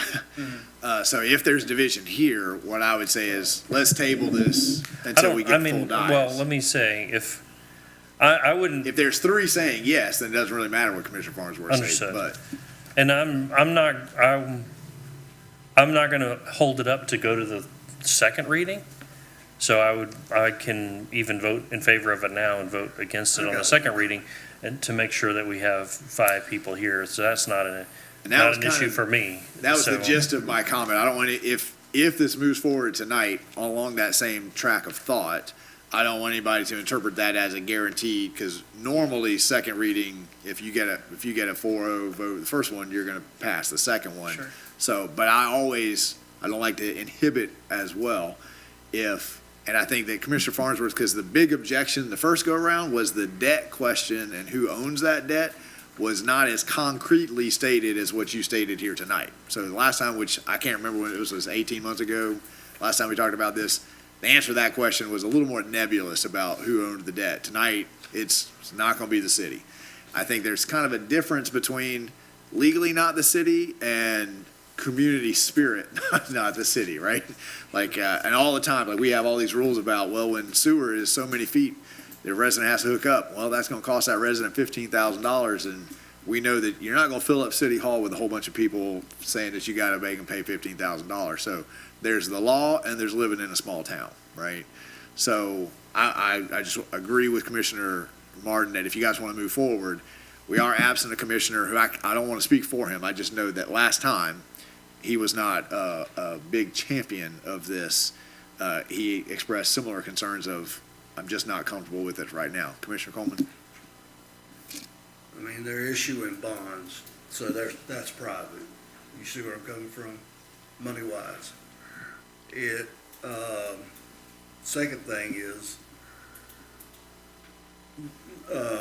really, this money ain't coming from the government. I mean, they, the government sells bonds, I know, but what I'm trying to say is, each individual person that buys in to this concept and how, my neighborhood is nice, the government has nothing to do with that. But the government, through its use of force of the taxing ability, does. So it's being, the government's being used as a tool by the private business that, in my mind, in my capitalist elementary brain, is the one that should be assuming the risk. And it's not exploiting the government, but you are getting the power of the government because you can tax them and you can force them to pay it, or they take your property, right? That's where I have a little reservation. Hang on one second, because we don't want to be here all night. I got one Sure. commissioner for, one commissioner against right now, but willing to move forward. Commissioner Clark's been pretty quiet, and Commissioner Maison has asked some critical questions, but he hadn't come down on the side. So I just want to kind of move us along here tonight. Commissioner Clark, what are you thinking? Move forward. Right? We got another bite of the apple. Get some more homework and some more information, even from the gentleman right here. And, that will let us have more information. We can always say no in the second round. Okay. Commissioner Maison, what do you? Move forward to get the I mean, business. I think the big issue here is we had a lot of education about this 18 months, Well, 2 we did years it ago. But at that point, after letting it settle, you guys weren't really interested in moving forward, and now we just haven't had the cobwebs knocked off of those presentations. And so that's kind of where, because it seems like the people who've had a lot of experience in this, real comfortable. People who haven't had a lot of experience, a lot of questions here. So Commissioner Maison, you willing to move forward on Yes, first reading? I say move forward. I agree with Coleman, that it will bring more, I hope no one takes this the wrong way, more value to the city of Newberry, more character. Okay, so everybody's willing to move forward tonight. Nobody in the audience is going to hear that as a guarantee of moving forward on second reading, because we're down a commissioner, and we're all going to simmer on this for a couple weeks and get back to where we were 2 years ago, the last time we talked about it. All right, Commissioner Clark? The attorney had something to say there. I don't want to delay you, but He just got a vote to go forward, so if he's smart, he's going to stop talking. and I can certainly, Commissioner Martin, speak with you between now and the next meeting if you're interested to address some more of your concerns. So I don't want to take the commission's time now if. Sway you. Yeah. Okay. I want independent. Yeah. Do I have a motion on the floor to move forward? All right. Well, we haven't even got into the specifics of what this CDD is yet. That's just been about CDDs, and so I tried to move this thing forward, and we just stopped all the way back. Did we already read this ordinance into the record? Yes. Okay. John Paul, do you want to tell us, out of all that conversation? So we discussed a lot about CDDs. I want to talk about the Westone CDD before we vote on it, just to get a good idea of what we're adopting and what comes with it. So many years ago, the city entered into an agreement with the Coleman family for completion of 15th Avenue. Part of the improvements that are part of this CDD is the completion of that 15th Avenue. And that includes their portion that goes up to the cemetery and from through the cemetery to 260. I want to make sure, because we had that agreement pre-CDD conversation. Correct. So we're not saying that if the commission doesn't go with the CDD, that agreement's off the table, because we already had that agreement. The construction of 15th Avenue is Right. inconsequential to It's whether a just how they CDD would is pay for approved. it if they had a CDD. Correct. Okay, I'm just making sure there's not an ultimatum or a back and forth being No. happening here. No, Okay. no, not trying to tie your hands or force a vote. And so the first part of my presentation just goes over some of the basics of CDDs, some of the improvements that they can pay for with the debt they take on, how the money is collected. And just for a quick example, just want to fast forward here. This is the CDD district boundary. You can see it's a little bit different than the actual adopted boundary of the land use and the zoning. Some of the areas were left off. The M3 has, Development LLC hasn't acquired all of the lands yet. It looks like they're acquiring them phase by phase. So as they get closer to the next phase, they acquire the land, they do the financing, and then they initiate the construction process. The purple is the CDD. The yellow with the dashed outline is the land boundary. With the application, they have to propose an initial cost estimate. That cost estimate came in at $32,600,000. It's a spitball number, it's not a final number. It could be higher, it could be lower. But that's just what they're estimating. That typically includes the contingency, which is a smaller portion of that. And $32,600,000 over 850 houses, which this development is approved for, is about $38,000 per lot approximately. Again, these numbers are not final. If you spread that over 30 years, that's about $1,200 a year, or about $120 or $106 a month, which is your typical HOA fee, if you're looking at it, somewhere between 60 and 150. Shoot, that's Yeah. even $500. I lived in a condo, yeah, they go up. The smaller the house, the more expensive it gets.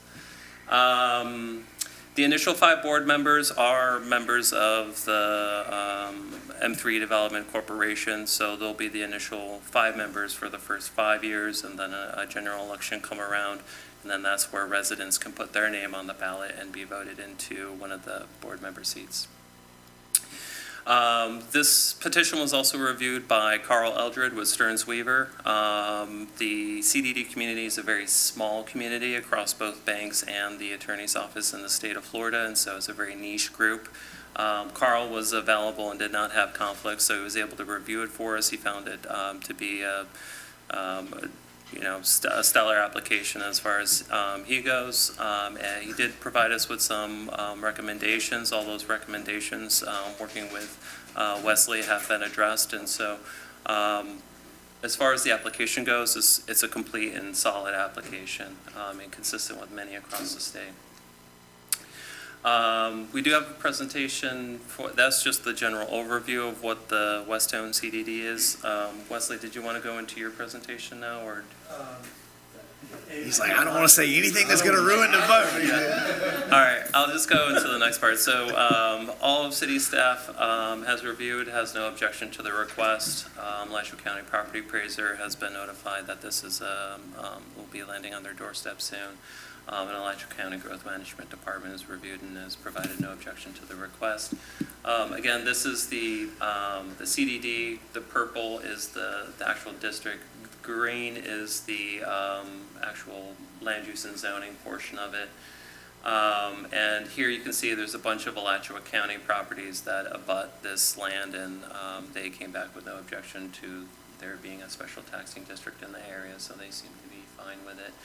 We did find it consistent with the comprehensive plan and land development regulations. Just caveat, the city has no adopted ordinance for establishing a CDD. Looking at the one adopted by Alachua County, there have a few extra points of requirements for application, which Wesley in the review process was able to provide us, so we were getting the same level of submission as some, another local government that has an ordinance. So they've been very helpful in that. And no part of the petition represents a negative impact on public interest from our ability to review. And city obligations, we did put some conditions of approval onto the district that are just essentially recitals of their requirements and recitals from Florida Statute 190, just to make sure that in case some of these things do fall off, we still have the opportunity to do that through our own ordinance adopting the district. And so that is access to resident complaint and violations. So as a quasi-governmental entity, they can issue code enforcement violations like we can. John Paul, when it comes to the financial reporting, how involved is the city in, do we audit that financial reporting? Do they audit that and then they give us the results of the audit? How does that work? I am speaking solely from reading the ordinance and articles, but it sounds like we walk, side by side with the financial reporting. I'm going to let Wesley talk about the financial reporting a little bit more, but it's an obligation that we be part of that review process, so they have to transmit it to us annually. When internally, when we provide management oversight to a different department, we get a percentage from that department factored into their budget to cover the cost of that time. In a CDD, does the CDD pay the city for that oversight function? We're going to be signing up for this in perpetuity. We're going to be reviewing, it looks like we're reviewing everything from elections to finances. There's some amount of staff time on our part. Are we getting compensated for that staff time, or is that something that we're eating? Great question. I'm going to turn it to Wesley. Thank you. I appreciate it. I always like it when I have good questions. Yeah. So, the level of review by the city on the CDD's finances are completely determinable by the city. The CDD is considered an independent unit of government. We are required to be audited annually and provide that audit to the state. That audit's a public record. We'll submit it to the city, but we're not looking for the city's input, nor does the city have any oversight over the finances of the CDD. With each year, I'm sorry, did you? No, that's fine. Keep on going. I'll Each year, remember. the city, rather, the CDD adopts a budget. There's a approval of a proposed budget, which needs to happen by September 15th of each year. The CDD provides that budget to the county and the city for its review. You can certainly contact the CDD if you have any questions, concerns about the budget. You have no obligation to do so whatsoever, and in my experience, we don't hear from counties and cities about our budgets. We must wait 60 days from the time we provide you our budget before we can formally adopt our budget. Our budgets are adopted at a public hearing that are publicly noticed, and whoever wants to provide us input on that budget certainly can, but the 5 members of the board who are considered elected officials get the oversight and determination on what's included in that budget. Did the board members get paid? Do they vote themselves a salary? So Chapter 190 provides that board members can get paid at the most $200 per meeting, no more than $4,800 per year. In my experience, the developer board members do not accept payment. Resident board members do. Okay. If a resident complains, has a complaint, thinks that something is, who do they go to? Because it sounds like the board is responsible to hear them, but not do anything after that. Yeah, well, the board consists of 5 people, but those 5 people, as a board, similar to a city, hire a district manager. That district manager is essentially on call, and for operations type issues are generally the face of the CDD.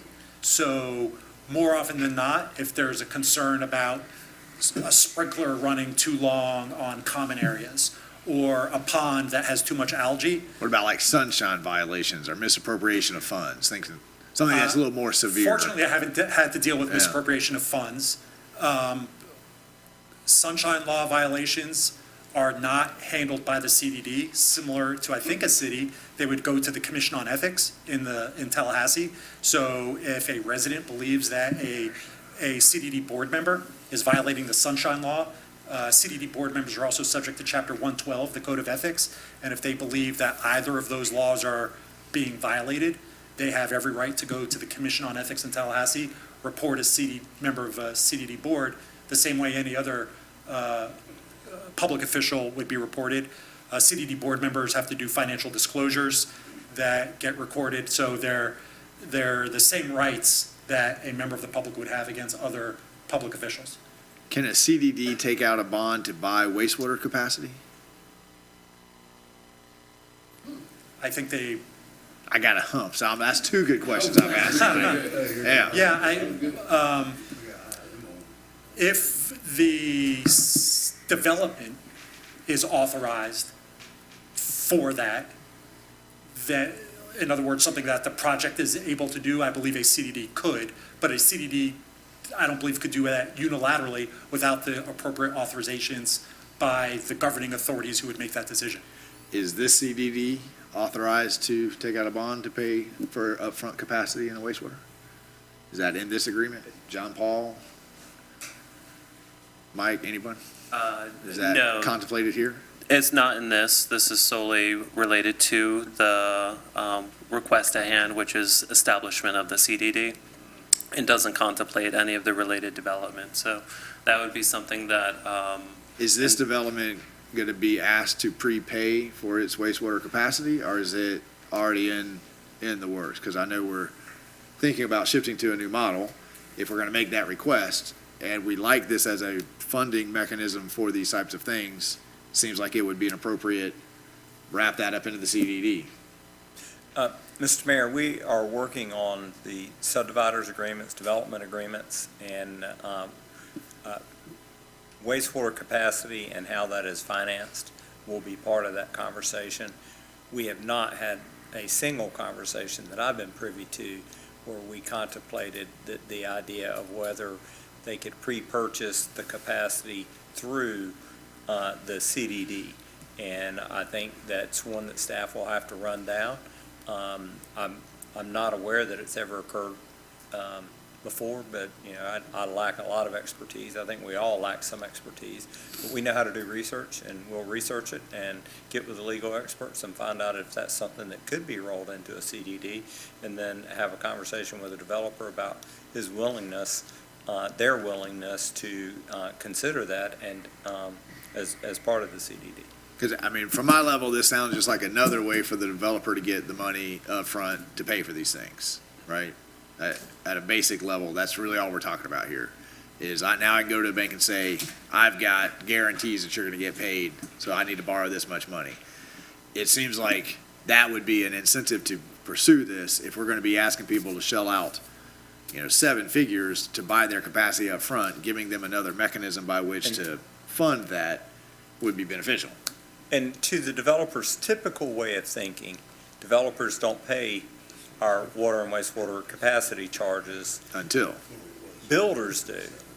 We charge the builder with the issuance of the building permit for those water and wastewater capacity charges. Now, I never know a side agreement between a developer and a builder, but I'm always under the impression that the developer isn't reimbursing the builder for capacity charges.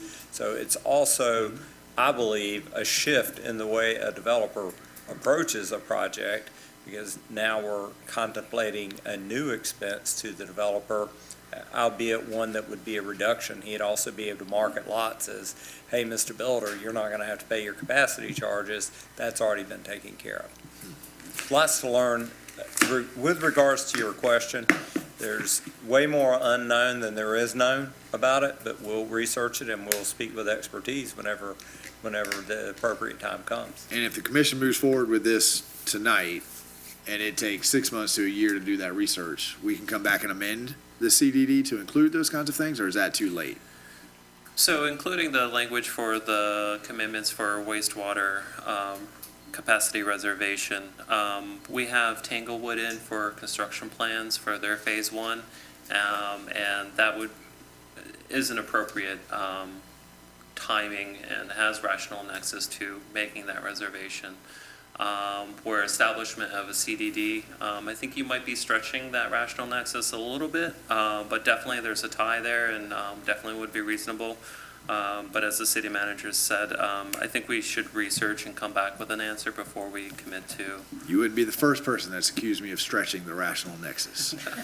We got any more conditions?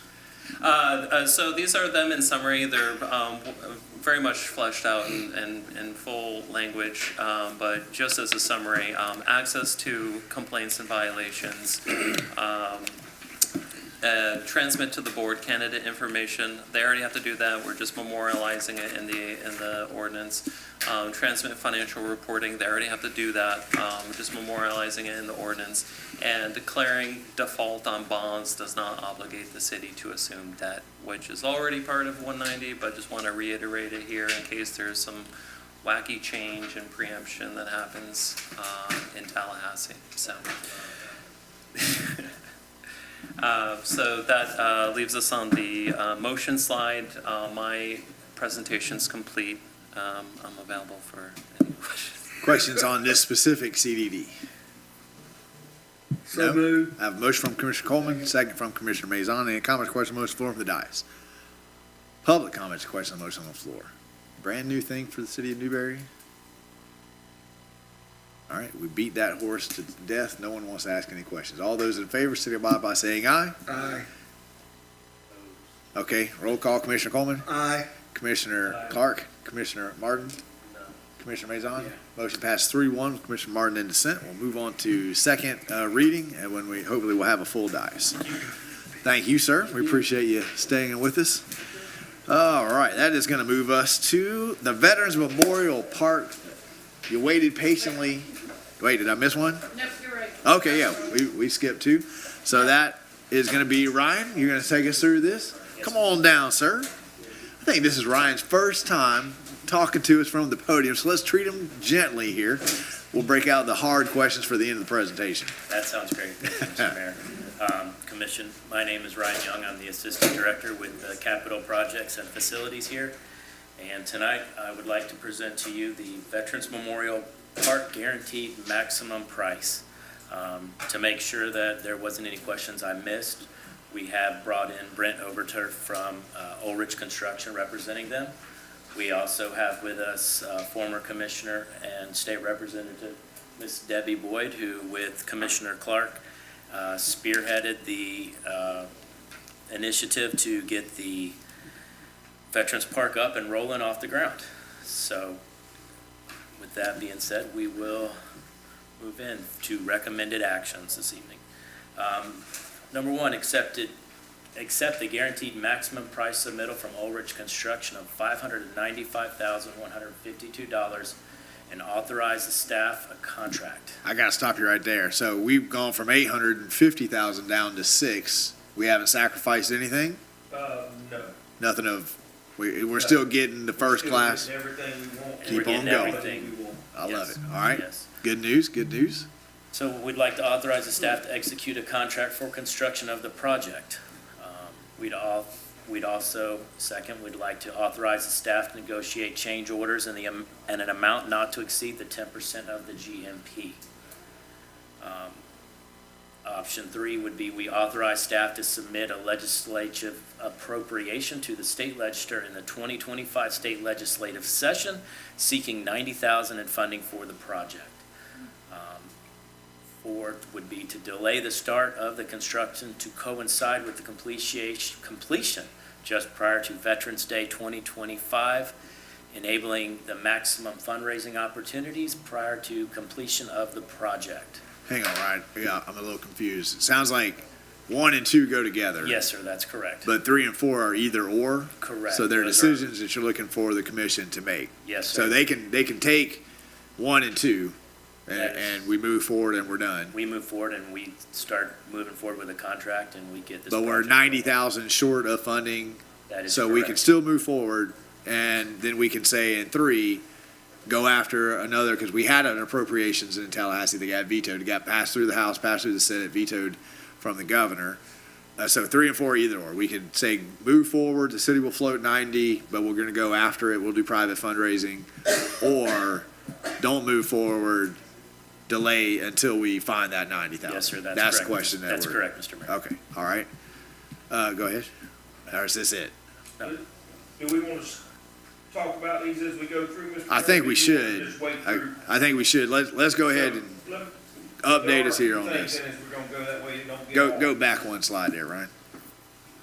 Don't get all, so, we know the guaranteed max funds, we started out about 850 on this project due to, great partnerships with who we've been working with. We are down on cost. There's been a lot of, give and take. Here's what I want to say as a commissioner. The group that was put together with Miss Debbie Boyd, we've got, 6 others along on this. We've done fundraising, we've done the gala. We've had plenty of, citizens and business owners that have given, and we have done quite a bit of fundraising, and we're continuing. We still have money coming in. We still have several business owners that are going to give. So where we are after tonight, I don't know exactly, but the 90,000 is what I wish we do, is bridge this to keep this moving forward. And then that way we can get the contract signed, and the 90,000 we'll just pay back as we chip away at our citizens and some of the businesses that we are still doing. The reason I say that, we've already moved this from Veterans Day of last year, or this year actually. We missed the mark because we were at the point, I think we were a couple $100,000 off. And there again, back to the negotiating table, back to some fundraising. We done got down to 90,000 now, but I do not want to wait another full year to put this project on the ground when it only takes 6 weeks for this company to build this project. So that's what I wanted to say. And I would caution, because I had a project that the state held up with the state park system. It was a $75,000 project, and by the time I got through the red tape with the state, it had been 18 months, and that $75,000 project was a $95,000 project. One other thing, Mr. Mayor, the thing about this also is, the inflation is one, and right now, we're getting a guarantee. Yeah. And we know what, granite and some other things and some, shipping stuff is done. We got the election going on, but also we have a junior representative and a junior senator going into the seat. So we don't have the powerhouse that we had with the Representative Clemens and Senator Perry, who put this in this year's appropriations, and it got vetoed out of the governor's money. So I just don't feel like waiting on the 90,000s on that part to get it again is a whole nother year. And then if we don't get it, we're still gonna be missing the mark on Veterans Day because we haven't put our name in the hat to get our materials. I mean, you guys got this from 850 down to sub Yes, 6. so that's where we really are, but we're gonna get this thing down. What is the, what's a roundabout total? Because you guys have done an amazing job of fundraising. Where are we at right Total of now? what? About a Total hundred- private fundraising. Mr. Mayor, we've got around 172,000 have been raised privately. So I mean, when I hear that, 90,000 in the next year, I just believe y'all are gonna cut deep into that. Yes. If not, take the whole thing. And I also think that that's an amazing number, given that in my view of my history of fundraising, you almost need something started to fundraise. So I think when people see it being built and when people see it built, then you're gonna have a whole other We've round. got an amazing stuff coming, folks there coming really in. is. This thing's gonna be a class act, and, we just wanna bridge the gap here to keep moving forward to get this contract signed at a guaranteed price. Yeah. That's my only thing. Okay, so Go go ahead, Ryan, to the next slide I there. just wanted to go back and kind of remind everybody, we started this back in November of 2023. And, you know, as we've already discussed, they've raised 172,000 towards this project. That's, you know, everything with that GMP includes design, it's all sitting right there. The location has been designated and the GMP's complete. As of September, we've got our final one in here and it's ready to go. So, Tell the board what the GMP, Brian, the maximum. the maximum GMP. on Just, this- just for the board's information, that's the guaranteed maximum price. Yes, guaranteed maximum price, that is correct, yes, sir. And, Well, which we won't. and this, the 10% is standard, just, you know, Yeah, to be that's- clear. A guaranteed maximum price doesn't mean that they guarantee the price if they, if unforeseen, no way they could have seen them coming, costs come down. Changes come in the way of the contract. If they, you know, get a foot below the earth and uncover an old fuel dump and it's contaminated soil, you know, we don't hold them to the GMP. But for the things that you can see in the construction plans, they're guaranteeing that this is the price that they're going to charge us. And so the 10% contingency that we've asked for, one, it's standard, but two, it's also to cover unforeseen circumstances because there's so very little work that's underground. I don't anticipate any. I don't think they're going more than a foot below grade with foundations and footing. You know, so we should be clear on that, but just to give some perspective to the commission about the 10% request for approval of change conditions that arise. Go ahead, Brian. Okay, so the question is, move forward, city has to be the bridge for 90, committee's gonna continue working on that private fundraising, but this gets the project started, it gets the project built, and then it gives the committee that's working on the fundraising a place to host these events to raise more money. I don't think I bought my bricks yet, and I put in the order at the first one, but now I gotta go back and do it digitally, so there's at least another $100 you're gonna get right off. So what do you guys, we know where Commissioner Clark is, Where would the 90,000 come from? from general fund? General fund reserves is what's proposed. But that is proposed, and currently, we're proposing it as a loan. If we identify another funding source, even in the next fiscal year, we would advise the commission and we would repay reserves. But, you know, in next year's budget development, the commission could make a final decision on a funding source and hopefully that number will be a lot less than 90,000 by then. We also intend to do a legislative appropriation, another round of legislative appropriation. Last time we asked, I think, for 250. We did. We're going to ask for 90 this time because that's now the delta. And we're also going to make sure that the governor's staff understands well what the funding need would be for this project because we apparently didn't do a good enough job with the governor's staff in the 2024 legislative session where the legislature approved the appropriation, but the governor vetoed it. Where's Newberry? Alachua County. New. Well, Mike, you might have been out of the room, I think, when we were talking. We had several things here, but I was personally, and you know my feelings on it, I wanted to keep moving forward. We got junior representatives and senators coming in this year. We will probably get in there. But what do we do if we fund it now and move forward? Will we get appropriations to pay back something? Or will they even look at us if we already built the project? I think if we have already completed and issued final payment, then our chances at a legislative appropriation are diminished.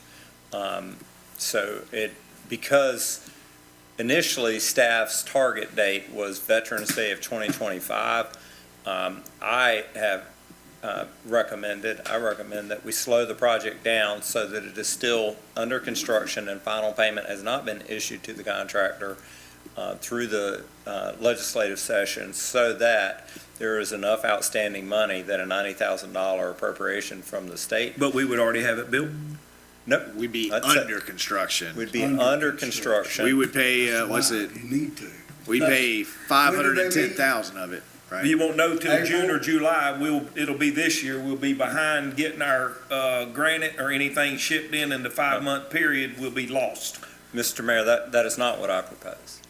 What I propose is issuing a purchase order, starting construction at a reasonable pace, scheduling the completion of construction somewhere around October the 1st of 2025, which gives us a full month of float before a Veterans Day event, and ensuring that the pay requests come in such that if we get an appropriation in June or July, that we can say we haven't paid that contract out and this is money that we need to finish it.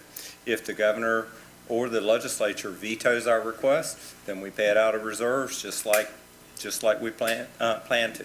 And Ulrich was actually the company that worked with me on the house that went to Dudley. Oh, yeah. And that's exactly how it happened. So when we started that project, they said, I think it was quoted, it ended up being 105.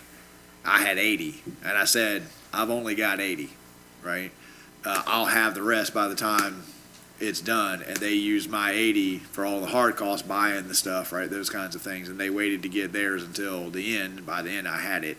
And I know that a lot of the folks that have given money to this project have also given promissory notes of, hey, I'll give you X amount this year. Next year, I'll give you X amount. So when I look at the 90, I don't have as heartache, but I've been a little bit closer to Commissioner Clark on this project and watching the community support for it. And I haven't done a great job. I've just said to you guys, hey, I mean, they've raised $172,000, right? Clearly, the community wants this. So I think what Mike is proposing is that, you know, we spend 510, whatever it is, right, up, and then we just tell Reuters, instead of this being a 6-week project, we needed just to stretch out just a little bit more, still in time for the Veterans Day, and that gives us a little bit of time, because I agree, if we've already paid it out, the state's going to say, you already paid for it, right? I think that, you know, within the next 6 months, we're probably not going to be looking at 90, we're going to be looking at 40, right? Yeah, we're going to be looking at, you know, we're just going to keep kind of chipping away. So Right. the question here is, do we want to get started? And do we have faith that the community is going to come and bridge this, and I do. I just think that they will, because they're already 172,000 in, and that tells me this is something the community Well, wants I to will do. say, Mr. Mayor, I've got, like I said, there is, 3 right here in my mind that are waiting to give us money. Yeah, And it's been this way the whole past year. It's fundraising. You have to go back and reignite it. And so I There'll do be feel another like if we gallon. do move forward, I mean, I know in the next probably month, I'll have 2 or 3 more checks. So, and then as we move forward, so I want to vote to keep it on track to at least get it done. I know the appropriations is one way of getting some money, but I think the community's going to back it close enough to where, I mean, it's our thing. Ryan, do you have Keep going. a suggested motion?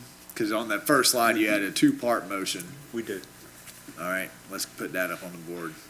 Oh, did we cut you off? No, we're good. I was just giving background, All right. just to, so. Okay, so this is, we want 1 and 2, is what Commissioner Clark just said. 3 is still a head nod, go do that, right? But it's Staff? not.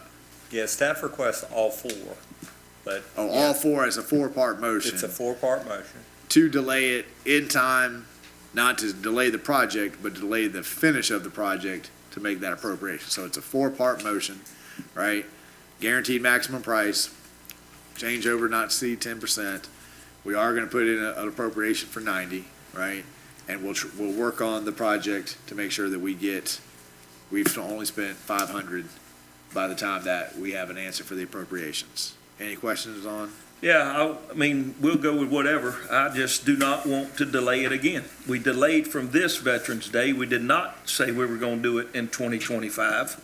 We backed it up in our last meeting till Veterans Day of this year, and we did not get it. And then we were trying to get with Ulrich Construction in our last get-together. We were all with the staff and Debbie Boyd and I with Brent and the rest of the crew. We were trying to get the project done if the city would bridge the money and get it done by Memorial Day of this year instead of waiting till the Veterans Day of 2025. Is that a motion to authorize recommended action, Commissioner Clark? It's a motion without delaying the project. You're moving Yeah. forward all 4. Right, not delaying the project, just making sure that the timing spans out. Not delaying the project, making sure that the timing spans Yeah, out. I mean, that's really what I wanted to do, but I understand where Mike's too, because we're gonna miss a government entity, but what I'm saying is we really are trying to get it done by Memorial Day of 2025, not Veterans Day of 2025, which would have to bridge the money through the city. I reckon Mike was saying out of the reserves, and then as I get money back, the board gets money back, we pay the city back. But that's, We cannot, we would not be considered for an appropriation request. The Understand. legislative session doesn't occur, so Understand. that's We eliminating won't that worry about option. If we ask the contractor to complete the work by Memorial Day of '25. correct. I mean, my question here is, because these appropriations, they're so hit or miss. And in my mind, I'm not particularly worried about them. I'm leaning on the community, and I think the community's gonna answer the call.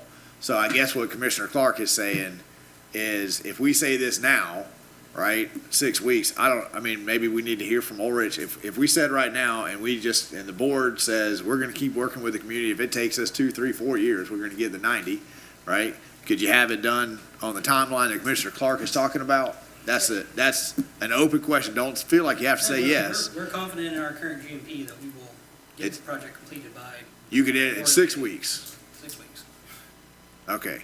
But if at 6 weeks, you can take out number 3 too, because we're not even gonna worry about putting in appropriations, because there's no way we're gonna get an answer on that. Yeah, we And won't once have the project's done, I think the answer's gonna be no, I agree. right? So the question is, and maybe we need Miss Debbie to come up as our community, committee member. Are you committing to sticking with us and working on, fundraising? And what's your thought about the 90? I'm getting you out of here as fast as I can. Well, I think I thought we were almost there. Go ahead, real quick. Yeah. Good evening, Mr. Mayor, Commission. I believe that I'm committed to to staying with this project until it's done. I said that up front, and I'm with Mark and the rest of the committee to do this. The 90, I believe that we can do this from the community. I would worry about doing a local funding initiative request with 2 junior members. We wouldn't even know whether it would be in the budget until the end of April. And then here we go again. You know, we wouldn't know whether we actually are going to have it without a veto until the end of June. So my gut on it would be 1 and 2. And Okay. push forward with construction. We have to order the granite soon, 6-month lead time there.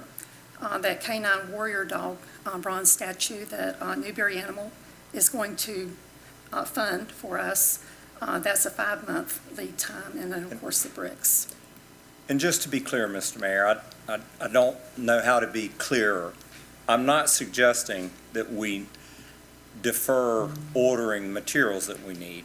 What I'm suggesting is that we slow the construction so that we still have $90,000 unpaid at the end of the legislative session, which is much different than waiting until the end of the legislative session to begin the procurement process. I'm not suggesting that we not proceed with procurement. I think what Commissioner Clark is saying is if we cut 3 and 4 out, we could have this thing done in 6 months of lead time and 6 weeks of work time, right? And if that happens, Let's do it. we're gonna get the money.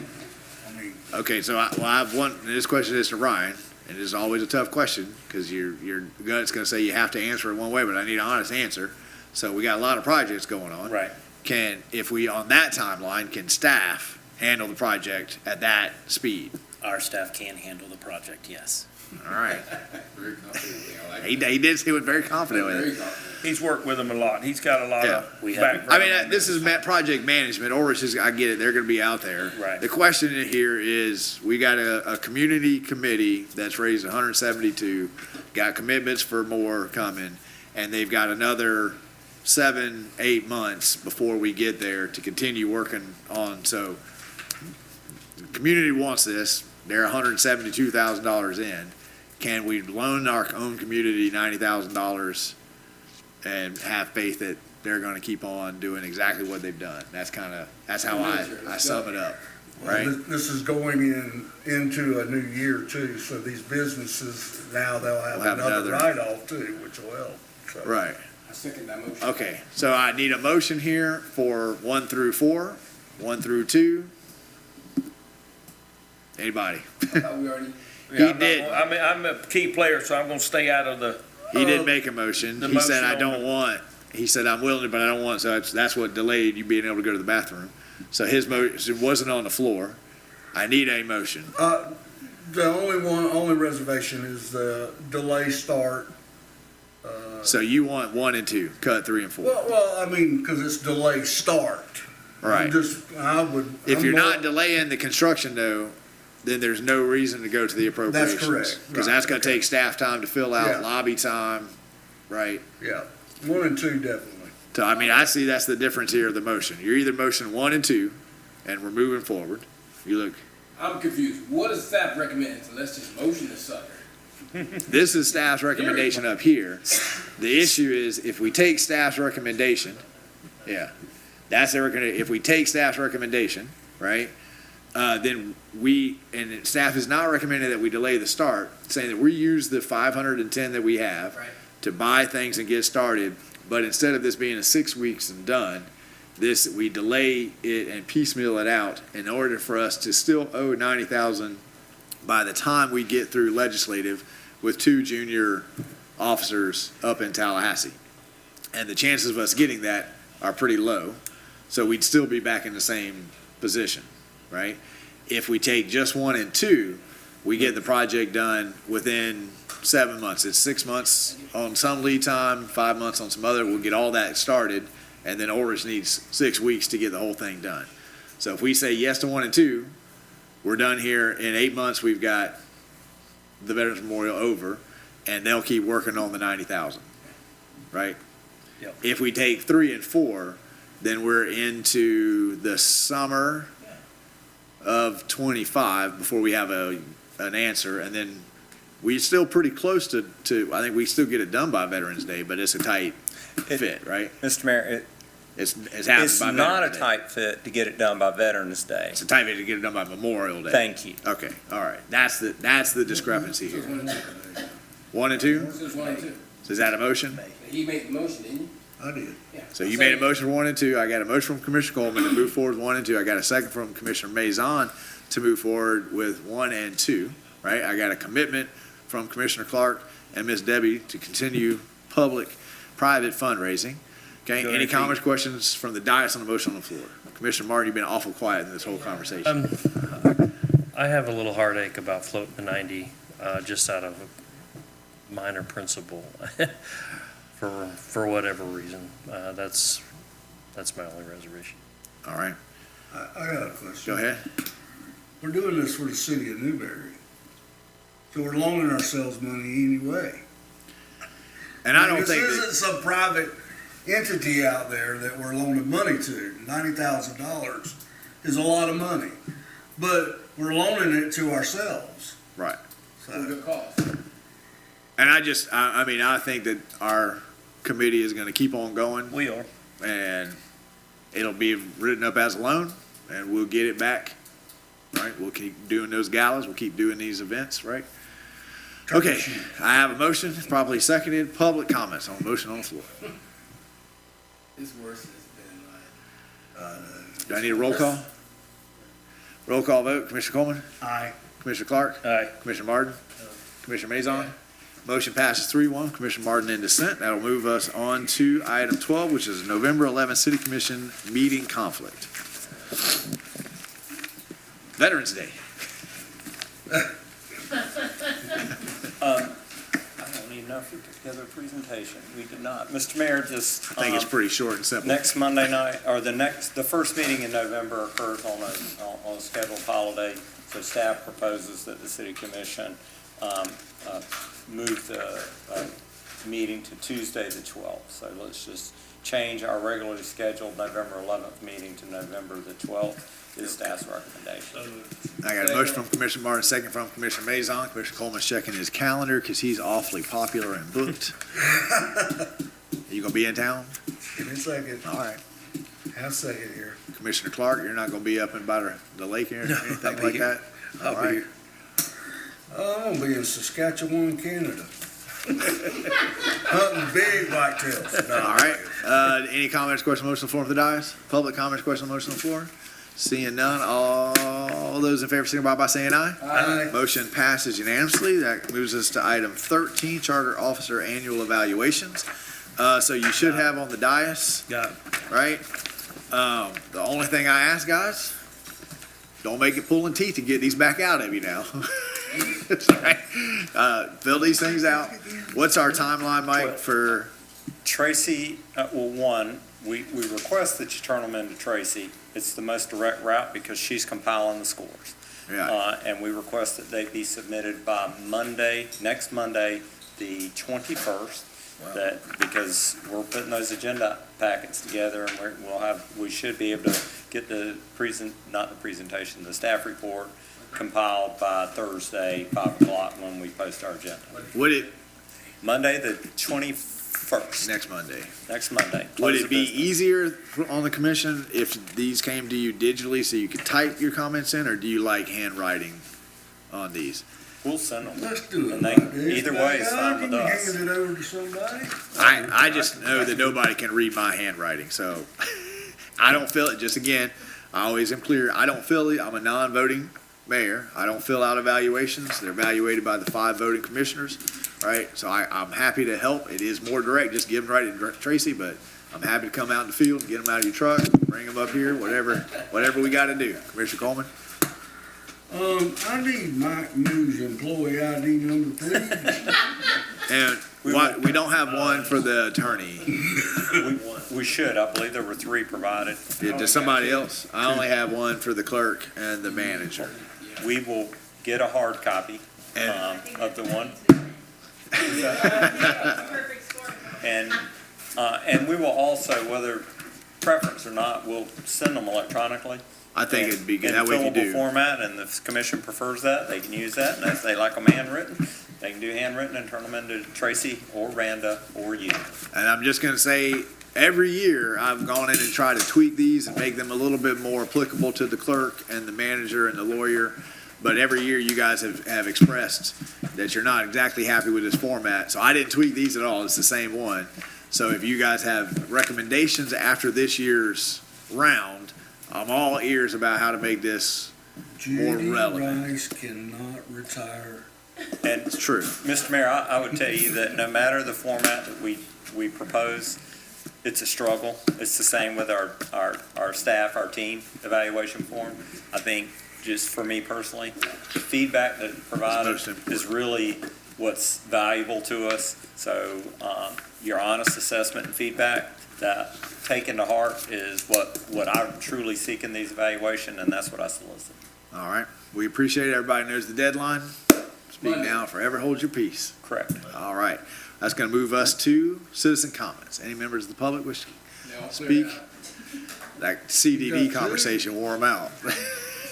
They said, I know more about CDDs now than anything else. Seeing none, we'll move to city manager. Do you have comments? Yes, sir, Mr. Mayor, I have just one. And I'm actually seeking a motion and an approval. As you all know, we sent you an email. The county commission authorized their staff to collect all of the debris in Alachua County, that in municipalities and that in unincorporated areas. And FEMA is indicating that they're going to pay it 100%. So what that does for us is typically, if it takes us 2 years to get reimbursed, normally we estimate our bill will be $600,000 to $750,000 for debris removal. That we pay that now to the contractor, and then we hope and pray that that FEMA will reimburse us, and it usually takes about 2 years. So we have floated that money for 2 years. The county has indicated a willingness to take care of it all for us, and they are developing the interlocal agreements as fast as they can move, so that we can get that started ASAP. And so what I request of the city commission tonight is to authorize city manager to execute that interlocal agreement when it comes in. If it says what I characterized that it would say, it's a no-cost obligation to the city, that we are going to allow the county to collect and dispose of that debris from incorporated Newberry, and to then seek reimbursement from FEMA. I would also say a little bit of a nuance to that is Newberry being the overachiever that we are, we got out of the gate early, and we have already accumulated more than $200,000 in debris collection. We're just out front with everybody, and we're not going to be able to pass those costs on to the county, so we will be billing FEMA for the $200,000 that we spent to date, but we've suspended our operations and we'll let the county pick up the rest of the debris in Newberry. So just so that's full disclosure, but the motion is to authorize the city manager to execute an interlocal agreement with Alachua County to collect and dispose of debris related to the storm events that occurred in Newberry this year. Mike, does that slow down our debris? Because Yes. we're on the ball. Is Yes, the sir, county on it the ball? does. It slows down our debris. It already has. Right. I was seeing the trucks out. I haven't seen them in a little bit, so. The trucks aren't running, and they won't start running again until the interlocal is executed. But financially, this is a much better deal for the city of Newberry, and so staff strongly recommends that the city commission authorize that the community be willing to take a 7-day pause on debris collection in order for us to. Hey, the deal is great. It is. I guess I have a legal question. If this was a motion and a vote, shouldn't we have amended the agenda before we adopted the agenda? Can we vote on something in comments? You can vote on something in comments. Because it's an emergency? generally speaking, you don't have to advertise on every single item. You have to advertise for your meeting, generally speaking, things that will come up, if you know that they'll come up, but you are allowed to add to your agenda and vote on things in comments. I'll also say, I think this was an email, but it may have just been a conversation. But in all of the conversations, phone conversations, Zoom calls I sat in all the hurricane prep, most of the city's questions were about where do we get the money to float in between so we can pay for these things until we get the check back from FEMA. And most of the cities are having to borrow money. You guys have done such a good job in fiscal planning that we have the money to pay these things, right? It's why we have the contingency fund. It's why we don't let the contingency fund drop under a certain amount. So it was a moment of pride for me just listening, knowing that we could have those conversations about borrowing, but we don't have to have those conversations because we've done a really good job of planning to handle these things so we can take care of ourselves. With that being said, that's just a side note. What do we think? Do I have a motion? Motion to I have a approve. motion from Commissioner Clark, a second from Commissioner Maison. Comments, questions, motion on the floor? Commissioner Martin? So how much delay were you talking about in getting picked up? And 7 days. It's 7 to it's 10. 7 to 10. 7 to 10 is our best estimation. And frankly, the contractor that's picking it up is going to be the same one. So I'm not necessarily guaranteeing that we can get him started back if we say go, say never mind, we're going to do the invoicing ourselves, you can proceed in Newberry. We're talking about such tight timeframes now that getting a contractor to get started within 7 days after we've suspended them, I'm not 100% certain that I can get them to start tomorrow or the next day. But if the commission says we don't want the county to do this for us, we'll get them started as quickly as we can. You have any reason to believe that the county's going to put us at the end of the line? Actually, no, It's all sir. coming to us. It's all coming to Newberry. We have the debris collection site, and that's Yeah. where it's going to be processed. And so we intend for our interlocal agreement to not say we're at the front of the line, but to explicitly state that we can't be at the end of the line. And we were at the front line, so we shouldn't lose our place, right? We're not controlling who picks it up anymore. We are not. I mean, I think right now, I think what Mike just said is probably the most honest, that it's already happened, right? The delay has already happened because this contractor now has the county and the whole county, so to get them back, I've got a tree down in my backyard, and I've called every tree guy I know, and they're all booked up, trying to get on their calendar. Mr. Mayor, I don't want to underscore the level of effort on staff to administer this. We still oversee contractors. I mean, we've got staff tied up doing that. We review the invoices, count them. We have to submit reimbursement. We have to argue with FEMA about whether certain expenses are eligible or not. And it's work that we do. But if the county takes this responsibility off of us, we will utilize that time working on other projects that will be productive for the citizens of Newberry. Okay, I have a motion, properly seconded. Public comment on the motion on the floor? Do I need a roll call? No. Okay. All those in favor, signify by saying aye. Aye.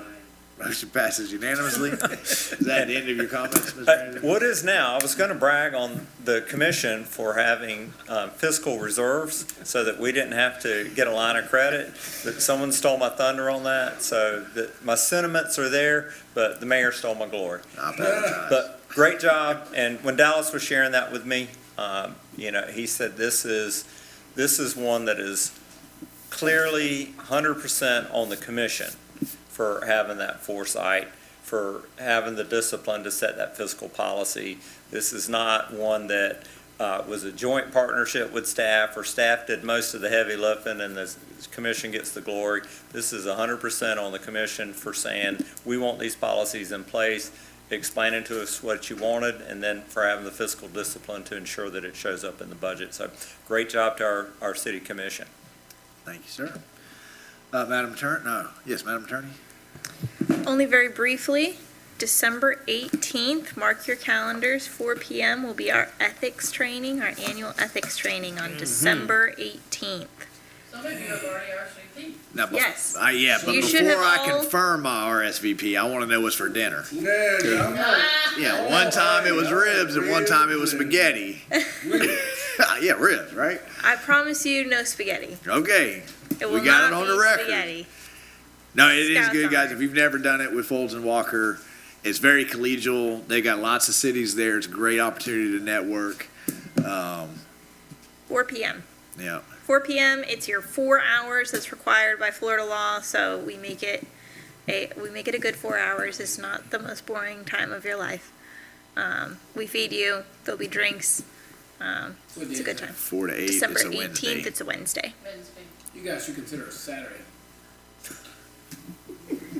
For overtime, maybe. And if you could RSVP to Randa or me, and we're compiling the list from Newberry, because then we always get calls saying, is so-and-so coming, we haven't heard, and that way, Okay. we're gonna I'm have already the on it. list. It is a little difficult to do it at 4. That's kind of hard just to get through Gainesville traffic. It's all the way over there, you know. But We made it. we made it. But you've never seen Commissioner Clark drive, so he got me there. Is that it, Madam Attorney? That's it for me. Madam Clerk, you have anything? All right, don't forget the My City, My Parade. That's right, it's gonna be good. Do we get pins this year? Do we have any pins? Those pins were a lot of fun, the little pin, buttons, stickers, okay. Commissioner Coleman, you got anything? The only thing I got, how many of y'all commissioners, got calls about, well, my power, I just got it last week or whatever, you know. And, well, I'm in the city of Newberry, which me and the mayor discussed earlier. What I'm saying is, don't take everything that, hey, just because they're in the city of Newberry, that, we provide those services like electric and water. I just want to say, what a great job the city did getting everybody up. As I sat over there in my sauna for 2 more days. I thought I smelled something coming with the wind after a It while. was terrible. I even jumped in the pool a couple times. Oh, well, that's all I All right. had. Thank you, sir. Commissioner Clark? Just same kind of caveat to that, kudos to the departments out working hard, got everybody's power back on. And even when the second was coming, I know we had a fault, put everybody out, and it wasn't even the hurricane, so they got it right back up too. So kudos to the crews out there working hard. And, God bless America and God bless our troops that are deployed. Thank you, sir. Commissioner Martin? So I've heard we've got a district championship football team Yeah. over at the high school now.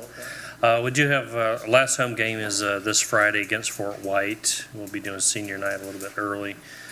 So I get to walk my daughter down the field this. Again. Again. We did it for homecoming also, but it was a great game, a great group of kids to be around and to champion. So I just wanted to congratulate them. Thank you, sir. Commissioner Maison? Yeah, okay, I got a couple here. Congratulations. Yeah.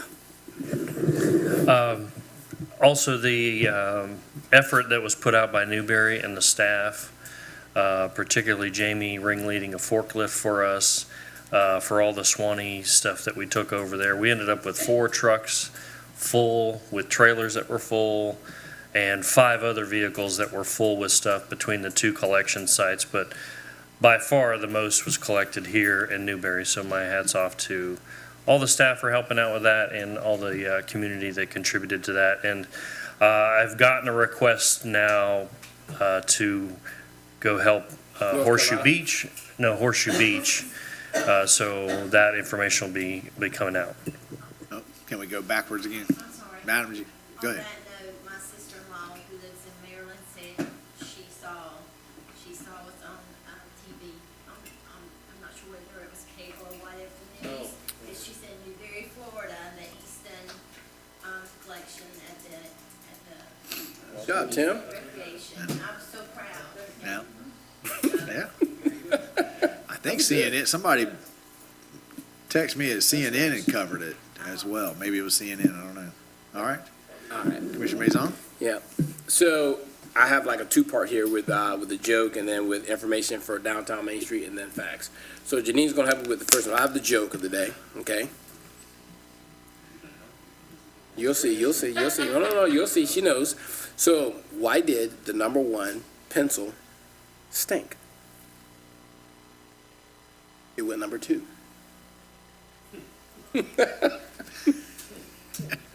Okay, now with that being said, yes, because I thought that was very informative, and so I told this joke to Janine, and so Janine had a question for part two question to this that included a local municipal. Yes, he told me the joke when we thought I wouldn't be working tonight's meeting, and I asked him what was on the site of the United Nations building before the United Nations building. Hershey's chocolate. I don't know, but I wish it still was there and the UN wasn't Exactly. In 1862, a German immigrant named Faber built his pencil factory on New York's East River and supplied it with slats from his Cedar Key mill. Cedar Key. Wow, look at that. Really? Cedar Key. Well, Right? Yeah. tell us Yes, about the very- spring fling. Okay, so it's a spring fling. So due to the hurricane, the Scarecrow Road got delayed, but they are starting to put up scarecrows. You can Yep. see, and so they do have some available poles that are still available for you guys to Don't rent. take mine, we're coming. Which one are you gonna get? I think they assigned me this one right out here. You But, did? Yeah. All right. Well, there you go. And then last but not least, what I have is, okay, so we have a paper straw, bamboo straw, right? And then a plastic straw. Which would you drink from? No, this is not a joke. This is a fact. Bamboo, plastic, or paper? Yeah. Not paper, I hate that. I've never had a bamboo straw. Does that change the flavor of Coke? I'm going with plastic. I like plastic. Okay, the reason I brought this up is because when for a while there was all paper, they were like promoting paper, and not Yeah. think it's political. But your paper, there's a glue within the paper and the glue within the plastic that has a forever chemical in it, which is harmful to the body, you know, which in health can cause problems such as thyroid disease, liver damage, and kidney cancer. So the best thing to do is what I do is I just drink out of the glass because I don't know where I'm drinking from. Or if you don't, then you can have a stainless steel because you can sterilize that. I always bite down. I forget and I hurt my teeth. So when you see paper or plastic, do away with it. Yeah. What do you have? That do? Wow. Hey, there you go. That's it. That it? All right. I just want to say congratulations to Newberry High School. I want to thank Commissioner Martin for organizing that drive to Swanee-town. Going out to Swanee-town, Helene really did rack Newberry. We had a lot come down, but when you go out to Swanee-town and you see the looks on those residents' faces as we were there for 2-3 hours unloading and helping to organize, and the residents of Swanee-town were just kind of coming up, and it was just really walk through and take what you needed. You could tell the difference because the residents were kind of walking around like zombies. It was, you could just see the fatigue on their face, I won't say exhaustion is probably an appropriate way. They were just tired, right? And they come back to Newberry, they weren't letting people in unless you were bringing relief supplies or you were, there to construction and take stuff out. So it was a good moment of helping our fellow man out. The Newberry Historical Association is going to work with the city and open up the jails on, the dates are being worked out, but we're looking at the 19th and the 26th, right before we go into Halloween. Community can come in and we'll give you a little tour of the jails. We'll have a little paranormal company showing you those kind of stuff. So I've had a lot of residents say, hey, I didn't even know we had jails. I'd love to go in there and see. Now's your chance. They're going to be selling T-shirts and trying to raise money for the NHA. So if you've got the time and you're looking for a Halloweenish thing to do, that's a lot of fun. Come check it out. And then I had one more thing. You guys said thanks for the city's response. That was fantastic. I'll call it there. All right. We've already had citizen comment. Anybody think of anything else? Hearing nothing, we are adjourned.